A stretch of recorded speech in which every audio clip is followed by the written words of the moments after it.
വളരെ സാത്വികരും സച്ചരിതരുമായ ഇമാം അഹ്മദ് റളിയല്ലാഹു അൻഹു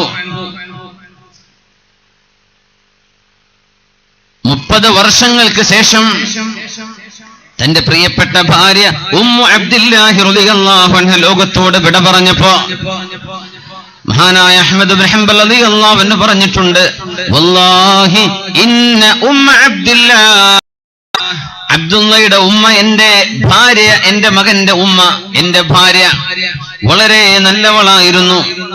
ഞാനും അവളും തമ്മിലുള്ള 30 വർഷത്തെ ജീവിതത്തിൽ ആ ജീവിതകാലത്തിനിടയ്ക്ക് ഞങ്ങൾക്ക് പരസ്പരം കലഹിക്കേണ്ടി വന്നിട്ടില്ല. ഒരു ദിവസം പോലും ഞങ്ങൾക്ക് പിണങ്ങേണ്ടി വന്നിട്ടില്ല. ഇപ്പൊ ചോദിച്ചു, അതെങ്ങനെയാ? 30 കൊല്ലത്തിനിടയ്ക്ക് പിണങ്ങാത്തവരൊക്കെ ഉണ്ടാവോ? കല്യാണം കഴിഞ്ഞ് ആ പുതിയാപ്പിളന്റെ പുതുക്കൊക്കെ കഴിഞ്ഞാൽ തുടങ്ങൂലേ നമ്മളെ കൊമ്പെടുക്കലും വാശി പിടിക്കലും, അങ്ങോട്ടും ഇങ്ങോട്ടും ഭാര്യ വീട്ടുകാരായിട്ടും അല്ലാത്തവരായിട്ടൊക്കെ കലമ്പ് എന്നല്ല പറയാ കാസർഗോഡ് ഭാഷയിൽ. 30 കൊല്ലമായിട്ട് കലമ്പാത്തവരുണ്ടെങ്കിൽ കൈപൊക്കിയാട്ടെ.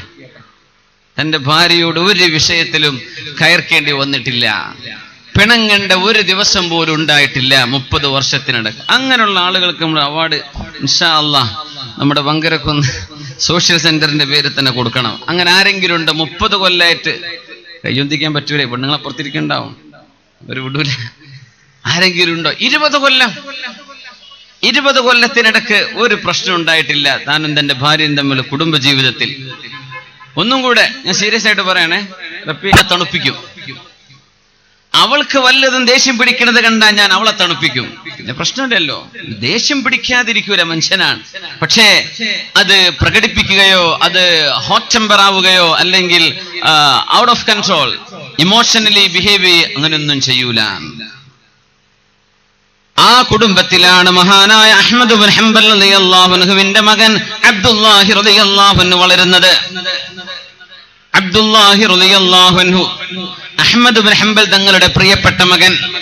അഹ്മദ് റളിയല്ലാഹു അൻഹുവിന്റെ 10,000-കണക്കിന് ഹദീസുകളുടെ സമാഹാരമായ മുസ്നദ് ക്രോഡീകരിച്ച മഹാനായ അബ്ദുല്ലാഹി റളിയല്ലാഹു അൻഹു പ്രിയപ്പെട്ട മകൻ. ബഹുമാനപ്പെട്ടവർക്ക് അന്നത്തെ ഭരണാധികാരിയിൽ നിന്നും ശിക്ഷ ഏൽക്കേണ്ടി വന്നിട്ടുണ്ട്. വിശുദ്ധ ഖുർആൻ മഖ്ലൂഖാണോ അല്ലയോ എന്നൊരു ചർച്ചയുടെ ഭാഗമായി വിശുദ്ധ ഖുർആൻ അല്ലാഹുവിന്റെ അസലിയായ തവക്കിൽ ബില്ലാഹ് എന്ന് പറഞ്ഞ ഭരണാധികാരിയുടെ സമ്മാനങ്ങളാണ്. ഒരുപാട് ഭക്ഷണം, ഒരുപാട് വസ്ത്രം, ഒരുപാട് ജീവിക്കാൻ ആവശ്യമായ സൗകര്യങ്ങൾ മുഴുവനും അത് കൊണ്ടുവന്നപ്പോ മഹാനായ അഹ്മദ് ഇബ്നു ഹംബൽ റളിയല്ലാഹു അൻഹു മുതവക്കിൽ ബില്ലാഹ് എന്ന ഭരണാധികാരിയുടെ റെപ്രസെന്റേറ്റീവിനോട്, അവിടുത്തെ ദൂതനോട് ചോദിച്ചു, അല്ല, ആരാണ് ഇതൊക്കെ കൊടുത്തയച്ചത്? ഖലീഫയാണ്. എന്തിനാ കൊടുത്തയച്ചത്? ഇമാമുൽ ആരിഫീൻ താജുൽ ഉലമാ, ഉലമാഇന്റെ കിരീടം അണിഞ്ഞ മഹാനായ അഹ്മദ് ഇബ്നു ഹംബൽ റളിയല്ലാഹു അൻഹു, നിങ്ങളുടെ ഈ മനോധൈര്യത്തിന് പകരമായി മുതവക്കിൽ ബില്ലാഹ് നിങ്ങൾക്ക് തന്ന ഒരു സമ്മാനമാണിത്. ഒരുപാട് വസ്ത്രം, ഒരുപാട് ഭക്ഷണം, ഒരുപാട് നാണയത്തുട്ടുകൾ. അഹ്മദ് റളിയല്ലാഹു അൻഹു ചോദിച്ചു, ഞാൻ അയാളോട് വല്ലതും ചോദിച്ചിട്ടുണ്ടോ? എനിക്ക് വേണമെന്ന് ചോദിച്ചിട്ടുണ്ടോ? പറഞ്ഞു, ഇല്ല. പിന്നെ എന്തിനാ നിങ്ങളിത് കൊണ്ടുവന്നത്? എന്തിനാ കൊണ്ടുവന്നത്? എനിക്കിത് വേണ്ട, കൊണ്ടുപോകണം, എനിക്കിത് വേണ്ട, ഞാനിത് ചോദിച്ചിട്ടില്ലല്ലോ, എന്തിനാണ് നിങ്ങൾ ഞാൻ ചോദിക്കാത്തത് എനിക്ക് കൊണ്ടുവന്നത്? എനിക്കിത് ആവശ്യമില്ല. വർഷങ്ങളോളം ജയിലിൽ കിടന്ന് വരുമാനമില്ലാതെ ദാരിദ്ര്യത്തിൽ കുടുങ്ങിയിരുന്ന സമയത്ത്, സമ്പത്ത് എത്രയും ആവശ്യമായൊരു ഘട്ടത്തിൽ മുതവക്കിൽ ബില്ലാഹ് മഹാനായ അഹ്മദ് ഇബ്നു ഹംബൽ റളിയല്ലാഹു അൻഹുവിന് കൊടുത്തയച്ച എന്ന് പറയണ്ട. മകൻ പറഞ്ഞു, അബ്ദുള്ള റളിയല്ലാഹു അൻഹു ചെറുപ്പക്കാരനാണ്, വളരെ ചെറുപ്പമാണ്. മഹാനായ അഹ്മദ് റളിയല്ലാഹു അൻഹു പറഞ്ഞു, മോനെ, കണ്ണിയത്ത് ഉസ്താദ് ബഹുമാനപ്പെട്ട സമസ്തയുടെ പ്രസിഡന്റായിരുന്ന, ഒരുപാട് കാലം ബഹുമാനപ്പെട്ട സമസ്തയുടെ നേതൃസ്ഥാനത്തിരുന്ന മഹാനായ കണ്ണിയത്ത് അഹ്മദ് മുസ്ലിയാർ, ബഹുമാനപ്പെട്ടവർക്ക് ആരെങ്കിലും എന്തെങ്കിലും ഹദിയ സമ്മാനമായി വല്ല പൈസയും കൊടുത്താൽ ഉടനെ ചോദിക്കുമല്ലോ, എവിടെന്നാടോ നിനക്കിത് കിട്ടിയത്? നിന്റെ ജോലി എന്താണ്? എവിടെന്നാ നിന്റെ വരുമാനം? ഹലാലിന്റെ സോഴ്സ് ആണ് എന്ന് ഉറപ്പായെങ്കിൽ മാത്രമേ സ്വീകരിക്കൂ, അല്ലെങ്കിൽ തിരിച്ചയക്കും. ഇവിടെ നിന്നാണ് കാശ് കിട്ടുന്നത്? ഏത് ബിസിനസ്സുകാരന്റെ പൈസയാണെങ്കിലും കുഴപ്പമില്ല, പൈസയാണെങ്കിൽ വരട്ടെ. അത് ഏത് ദേശക്കാരന്റെയും ഭാഷക്കാരന്റെയും ആവട്ടെ, കുഴപ്പമില്ല. പൈസയാവട്ടെ കാട്ടിലെ തടി, തേവരുടെ ആന, വലിയടാ വലി എന്ന രീതിയിൽ കിട്ടുന്ന പൈസകളൊക്കെ വാങ്ങിച്ചു വെക്കുന്ന സമൂഹത്തിന്റെ മുമ്പിൽ ഏറ്റവും വലിയ സംശുദ്ധിയുടെ പാഠം പഠിപ്പിക്കുകയാണ് മഹാനായ കണ്ണീത്ത് ഉസ്താദ് അവറുകൾ. അവർക്കൊക്കെ മുമ്പ് കഴിഞ്ഞുപോയ മാതൃകയാണ് അഹ്മദ് റളിയല്ലാഹു അൻഹു. നമുക്ക് എല്ലാം എടുക്കാൻ പറ്റില്ലല്ലോ, തരുന്നവരത് മുഴുവൻ സ്വീകരിക്കാൻ പറ്റുമോ? ഏതെങ്കിലും ഒരാൾ മുതലാളിയായി കഴിഞ്ഞാൽ നമ്മൾ ഉടനെ പള്ളിയുടെ ഖജാൻജി, സെക്രട്ടറി, പ്രസിഡന്റ്, പിന്നെ ചെയർമാൻ, എന്ത് കഥ? അവരുടെ ഏർണിങ്സ് ഹലാലായിരുന്നോ അല്ലയോ? അള്ളാഹു ഇഷ്ടപ്പെട്ട സമ്പത്താണോ ഇയാളുടെ കയ്യിലുള്ളത്? അള്ളാഹു ഇഷ്ടപ്പെട്ട ബിസിനസ് ആയിരുന്നോ തുടങ്ങിയിരുന്നത്? ആളുകളെ പറ്റിച്ചു പോന്നതാണോ, അറബികളെ പറ്റിച്ചു പോന്നതാണോ? ഇതൊന്നും നമ്മൾ ആലോചിക്കില്ലല്ലോ. ഈ ഗുരുതരമായ വിഷയമാണത്. നമ്മൾ അപ്പോഴേക്കും തല കയറ്റി വെക്കും, പൈസ കിട്ടുമല്ലോ എന്ന് വിചാരിച്ചിട്ട്. പിന്നെ ഒന്ന് പൊക്കി കൊടുത്ത പൊങ്ങണ ഏർപ്പാട് പല മുതലാളിമാർക്കുള്ളൊരു അസുഖമാണ്. എന്താ ചെയ്യാൻ? പൊങ്ങാൻ പാടില്ല എന്നാണ്. പൊക്കി വെച്ചാൽ പൊങ്ങാൻ പാടില്ല. ആൾക്കാർ പൊക്കി കൊങ്ങാന്നല്ലാതെ ഇയാൾ പൊങ്ങാൻ പാടില്ല. അങ്ങനെയാ വേണ്ടത്. പക്ഷേ സൂക്ഷ്മതയൊക്കെ നഷ്ടപ്പെട്ടുകൊണ്ടിരിക്കുക. അഹ്മദ് റളിയല്ലാഹു അൻഹുവിനോട് പ്രിയപ്പെട്ട മകൻ പറഞ്ഞു, വല്ലാഹി മാ യബ്ഖാ ഫിൽ ബൈതി മിൻഹാ ഷൈ. വാപ്പാ, നമ്മുടെ വീട്ടിൽ ഒന്നും ബാക്കിയില്ലല്ലോ, നമുക്ക് എന്തെങ്കിലും മിച്ചം വെച്ചുകൂടെ? അമാ തറാ ഹാലനാ, ഉപ്പാ ഞങ്ങളുടെ അവസ്ഥ നിങ്ങൾ കാണുന്നില്ലേ? ആ മകനോട് അഹ്മദ് റളിയല്ലാഹു അൻഹു പറഞ്ഞു, മോനെ മിണ്ടാതിരിക്കണം. മോൻ കാര്യങ്ങൾ മനസ്സിലാകുന്ന പക്വതയിലെത്തിയിട്ടില്ല. മോനെ, ബാപ്പാക്ക് ഈ രാജാവിന്റെ സമ്പത്ത് വേണ്ട, ഇത് വേണ്ട. മോൻ മിണ്ടരുതെന്ന് പറഞ്ഞ് മോൻ അടക്കി നിർത്തിയിട്ട് ബഹുമാനപ്പെട്ടവർ കൊണ്ടുവന്ന ദൂതന്മാരോട് പറഞ്ഞു, നിങ്ങൾ ഇത് കൊടുത്തയച്ച രാജാവിനോട് പറയണം, ജസാക്കല്ലാഹു ബിഹാ ഖൈറാ, അള്ളാഹു നിങ്ങൾക്ക് നന്മ തരട്ടെ എന്ന് പറഞ്ഞ് ഈ കൊണ്ടുവന്നത് അയാൾക്ക് തന്നെ തിരിച്ചു കൊടുത്തേക്കിൻ, എനിക്കത് വേണ്ട. അഹ്മദ് ഇബ്നു ഹംബൽ റളിയല്ലാഹു അൻഹു. ഒരു വർഷം കഴിഞ്ഞു. മകന് വല്ലാത്ത സങ്കടം തോന്നി. വളരെ വിലപിടിപ്പുള്ള സാധനങ്ങൾ കൊടുത്തയച്ചിട്ട് എന്റെ വാപ്പ വിവരക്കേട് ചെയ്തോ എന്ന് മകന് തോന്നി തുടങ്ങി. മകനെ വിളിച്ചിട്ട് ചോദിച്ചു, മോനെ അബ്ദുല്ലാഹ്, ഒരു വർഷം കഴിഞ്ഞില്ല മോനെ, ഈ ഒരു വർഷത്തിനിടക്ക് മോന് പട്ടിണി കിടക്കേണ്ടി വന്നോ? ഇല്ല. മോന് വസ്ത്രം ധരിക്കാനില്ലാതെ നഗ്നനായി നടക്കേണ്ടി വന്നിട്ടുണ്ട് മോനെ? ഇല്ലപ്പാ, വസ്ത്രം ഉണ്ടായിട്ടുണ്ട്. മകൻ എന്തെങ്കിലും ജീവിതത്തിൽ വല്ല കുറവും സംഭവിച്ചിട്ടുണ്ടോ ഒരു വർഷത്തെ കാലത്തിനിടക്ക്? ഇല്ല ഉപ്പാ, ഇല്ല. മോനെ, ആ മുതവക്കിൽ ബില്ല എന്ന ഭരണാധികാരി കൊടുത്തയച്ച സമ്പത്ത് വാപ്പ വാങ്ങിച്ചു വെച്ചിരിക്കുകയാണെങ്കിൽ ഈ ഒരു കൊല്ലം കഴിയുമ്പോൾ അതിൽ വല്ലതും ബാക്കിയുണ്ടാകുമോ? ഇല്ല, അതൊക്കെ തീർന്നു പോയിട്ടുണ്ടാകും. മോനെ, വമാഹിയ ഇല്ലാ തുആമുൻ വതുആം, മോനെ, ഒരു ഭക്ഷണമല്ലെങ്കിൽ മറ്റൊരു ഭക്ഷണം നമ്മെ തേടിയെത്തും. വലിബാസുൻ ഇല്ലാ ലിബാസ്, ഒരു വസ്ത്രമല്ലെങ്കിൽ മറ്റൊരു വസ്ത്രം അതിന് പകരം അല്ലാഹു തരും. വളരെ മിനുത്തതും ക്വാളിറ്റിയുള്ളതും അല്ലെങ്കിൽ തന്നെയും പരുഷമായതും പരുക്കനായതെങ്കിൽ ശരി, ഒരു വസ്ത്രമില്ലാതെ, ഭക്ഷണമില്ലാതെ, പാനീയമില്ലാതെ നമ്മെ അല്ലാഹു കഷ്ടപ്പെടുത്തില്ലല്ലോ. മോനെ, അല്ലാഹു നമ്മളെ കഷ്ടപ്പെടുത്തിയില്ലല്ലോ. മോന്റെ വയറ്റിലേക്ക് ഹറാമ് പോകാതെ വാപ്പ മോനെ വളർത്തിയല്ലോ. മോനെ, വാപ്പായുടെ ഈ തീരുമാനത്തിൽ മോൻ എന്ത് തോന്നുന്നു? നേരമാണ് മകൻ പറഞ്ഞത്, ഉപ്പാ, അങ്ങയുടെ ഈ സൂക്ഷ്മത കാരണം ഞങ്ങളുടെ ഹൃദയങ്ങളിൽ അല്ലാഹു അവന്റെ നൂറ് അല്ലാഹു തന്നിരിക്കുകയാണ്, പ്രകാശം തന്നിരിക്കുന്നു. ആ പ്രകാശത്തിന്റെ വെളിച്ചത്തിൽ ലാളിത്യമുള്ള ജീവിതം നയിച്ച് മഹാനായ അഹ്മദ് റളിയല്ലാഹു അൻഹുവിന്റെ ആയിരക്കണക്കിനല്ല പതിനായിരക്കണക്കിന് ഹദീസുകളുടെ ശേഖരങ്ങൾ രേഖപ്പെടുത്താനുള്ള ഭാഗ്യം ബഹുമാനപ്പെട്ടവരുടെ മുസ്നദ് എന്ന ഗ്രന്ഥം രേഖപ്പെടുത്തുന്നത് തന്റെ പ്രിയപ്പെട്ട മകൻ, ഈ മകൻ അബ്ദുള്ള തങ്ങളാണ് റഹ്മത്തുള്ളാഹി അലൈഹി. എവിടുന്നാണ് ഈ ധൈര്യം വന്നത്? എവിടുന്നാണ് ഈ ധൈര്യം വന്നത്? എവിടുന്നാണ് വാപ്പയുടെ കൂടെ നിന്ന് ഇൽമിന് സേവനം ചെയ്യാനും അഹ്മദ് റളിയല്ലാഹു അൻഹുവിന്റെ മദ്ഹബ് സ്ഥാപിക്കാനും മഹാനായ അബ്ദുള്ള റളിയല്ലാഹു അൻഹുവിനെ അല്ലാഹു തൗഫീഖ് ചെയ്തത്? ആ വാപ്പയുടെ കയ്യിലൂടെ വാങ്ങിച്ചു കഴിച്ചത് ഹലാലിന്റെ ഭക്ഷണമല്ലാതെ മറ്റൊന്നുമല്ല. ഒരു വാപ്പ മക്കൾക്ക് ചെയ്യാൻ കഴിയുന്ന ഏറ്റവും വലിയ ഉപകാരം അവർക്ക് ഹലാല് ഭക്ഷിപ്പിക്കലാണ്. ഇത് വാപ്പയുടെ ഉത്തരവാദിത്വമാണ്. എവിടെന്നെങ്കിലും പൈസ കിട്ടിയാൽ അത് മതിയെന്ന് ചിന്തിക്കുന്ന കാലമല്ലേ ഇത്? അഷ്റഫുൽ ഖൽഖ് സ്വല്ലല്ലാഹു അലൈഹി വസല്ലമ തങ്ങൾ ആഖിറു സമാനിന്റെ അടയാളം പറഞ്ഞുകൊണ്ട് പറഞ്ഞു, ഒരു കാലഘട്ടം വരും അസ്സബ്റു ഫീഹാ കൽ ഖബ്ളി അലൽ ജംറ. ഒരു കാലഘട്ടം വരും, അന്ന് എന്റെ സുന്നത്തനുസരിച്ച് ജീവിച്ചു പോവൽ, ക്ഷമിച്ചു പോവൽ നിങ്ങൾക്ക് തീക്കനൽ കയ്യിൽ പിടിച്ചതുപോലെ തോന്നും. തീക്കനൽ കയ്യിൽ പിടിക്കേ, തീക്കനൽ കയ്യിൽ പിടിക്കാൻ പറ്റുമോ? സിസറകുട്ടിയുടെ തല നമ്മൾ കൈ കൊണ്ട് തൊടുവോ? ഒരു ഓവൻ, ചൂടുള്ള ചട്ടി നമ്മൾ തൊടുവോ? തീക്കനൽ കൈ. ഇസ്ലാമനുസരിച്ച് ജീവിക്കുക എന്ന് പറഞ്ഞ തീക്കനൽ കയ്യിൽ പിടിച്ച പോലെ ഇട്ടേ ചോടുന്നു. ആളുകൾ പറയും മുസ്ലിമായി ജീവിച്ചിട്ട് കാര്യമില്ല എന്ന് പറയും. മുത്തുനബി പറഞ്ഞിട്ടുണ്ട് അതിന്റെ ബാക്കിയായി ഫിത്നകൾ പ്രത്യക്ഷപ്പെടുന്ന കാലമായി കഴിഞ്ഞാൽ, അന്ത്യനാളിനോടടുക്കുമ്പോൾ ഫിത്നകളാവും. മനുഷ്യന്മാർ പറയുന്നത് ഫിത്നകൾ, ചർച്ചകൾ, ഫിത്നകൾ, ഫസാദ് ഉണ്ടാക്കുകയല്ലാതെ മറ്റൊന്നും ചെയ്യാത്തൊരു കാലഘട്ടം വരും. അതുമാത്രമല്ല, ഫസാദിന് നേതൃത്വം കൊടുക്കുന്നത് തലപ്പാവ് ധരിച്ചവരാവുകയും ചെയ്യും. എങ്ങനെ?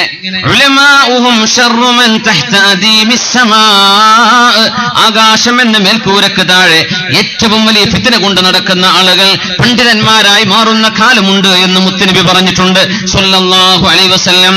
അതിന്റെ ചില ഭാഗങ്ങളൊക്കെ സഹിച്ചുകൊണ്ടിരിക്കുന്നവരാണ് നമ്മൾ.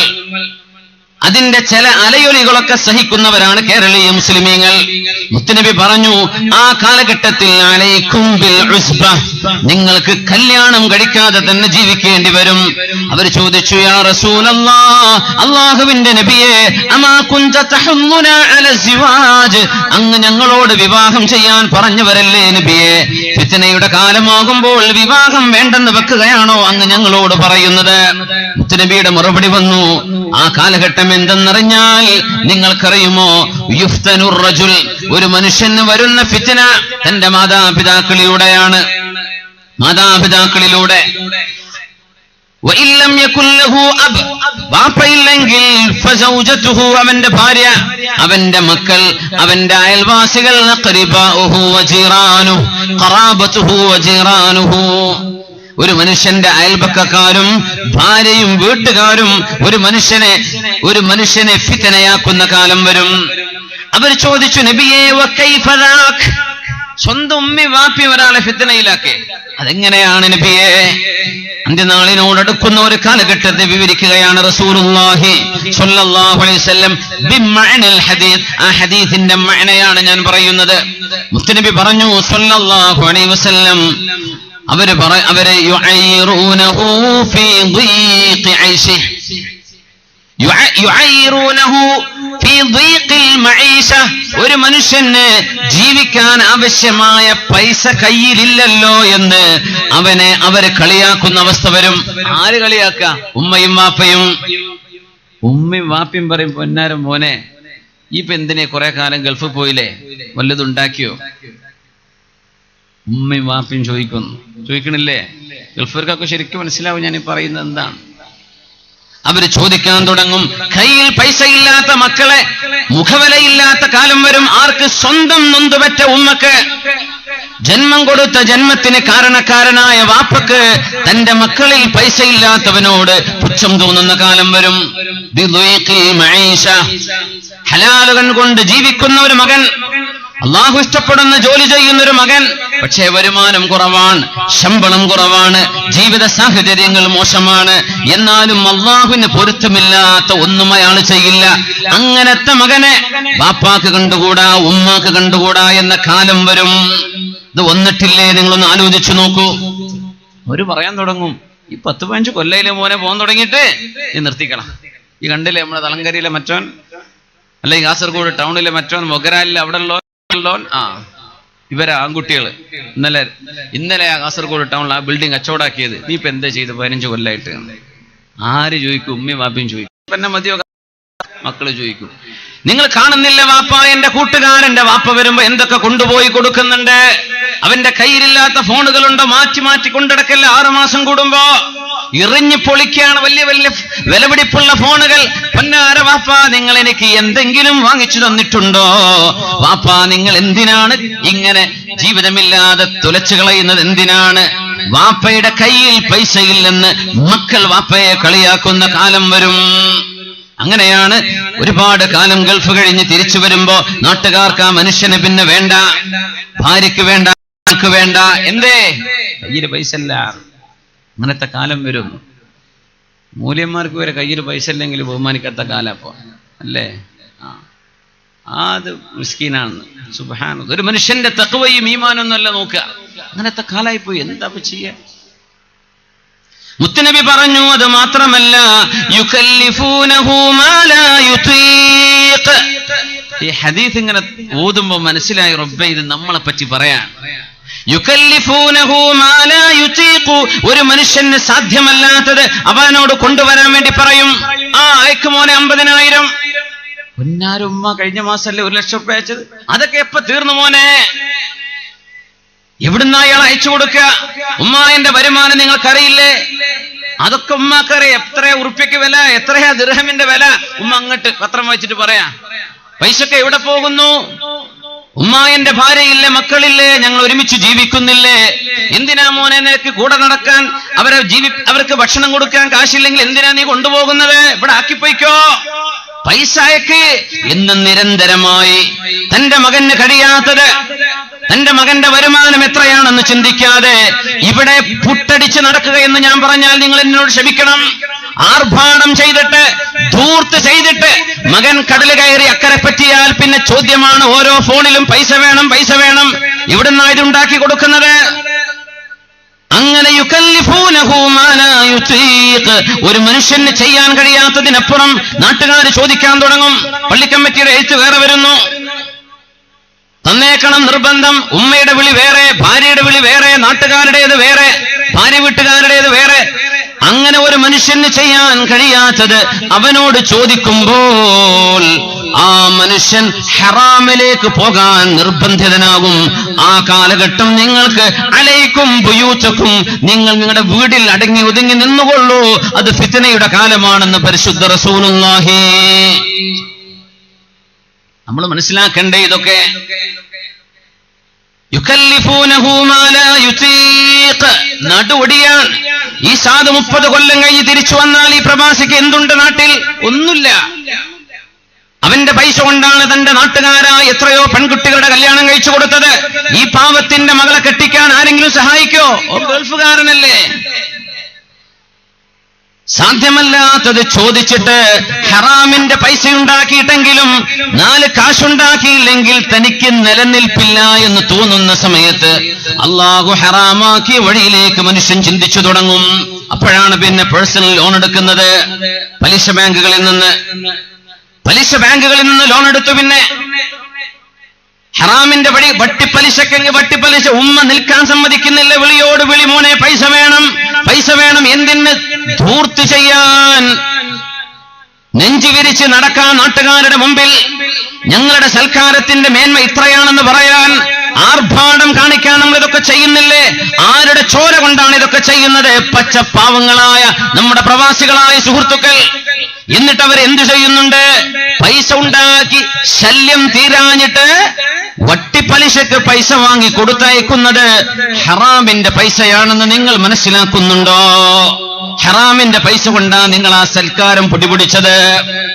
പലിശയുടെ പൈസ കൊണ്ടാണ് നിങ്ങൾ ആ വിവാഹം പൊടിപിടിച്ചത്. അതിന്റെ പേര് പറഞ്ഞിട്ടാണ് നിങ്ങൾ ഇവിടെ അഹങ്കരിച്ച് നടന്നത്. സ്വന്തം മക്കളെ തീറ്റിപ്പോറ്റാൻ വേണ്ടി ഹറാം കൊണ്ടുകൊടുക്കുന്ന കാലഘട്ടം വരുന്നത് ഫിത്നയുടെ കാലമാണെന്ന് മുത്ത് റസൂലുള്ളാഹി സ്വല്ലല്ലാഹു അലൈഹി വസല്ലം. അല്ലാഹു കാവൽ തരട്ടെ.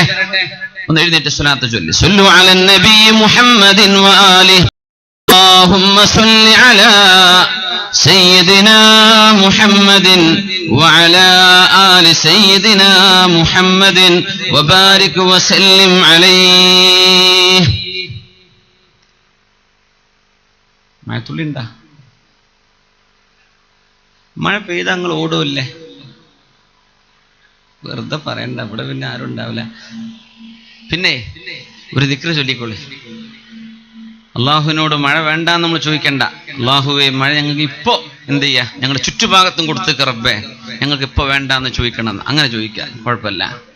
അതുകൊണ്ട് നിങ്ങൾ ചൊല്ലിക്കോളൂ, ഞാൻ ചൊല്ലിത്തരാം. അല്ലാഹുമ്മ ഹവാലൈനാ വലാ അലൈനാ അല്ലാഹുമ്മ അലൽ ആകാമി വൽ ജിബാലി വമനാബിതിശ് ശജറ.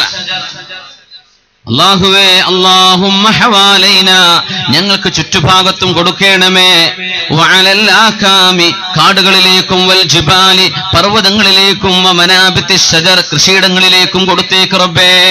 മുത്തുനബിയുടെ മുമ്പിൽ വന്ന് പ്രളയക്കെടുതി പറഞ്ഞപ്പോ നബിയെ മഴമതി മഴമതി, അള്ളാഹുവിനോട് മഴ നിർത്താൻ വേണ്ടി പറയണമെന്ന് പറഞ്ഞപ്പോഴാണ് മിമ്പറിൽ നിന്ന് മുത്തുനബി ആകാശത്തേക്ക് വിരൽ ചൂണ്ടിയത്. അല്ലാഹുമ്മ ഹവാലൈന വലാ അലൈന അല്ലാഹുമ്മ അലൽ ആകാമി വൽ ജിബാലി വമനാബിതിശ് ശജർ. അല്ലാഹു നമുക്ക് പ്രയാസമില്ലാത്ത രീതിയിലാക്കി തരട്ടെ. ജസാക്കുമുല്ലാഹ് ഖൈർ. ഇരിക്കി.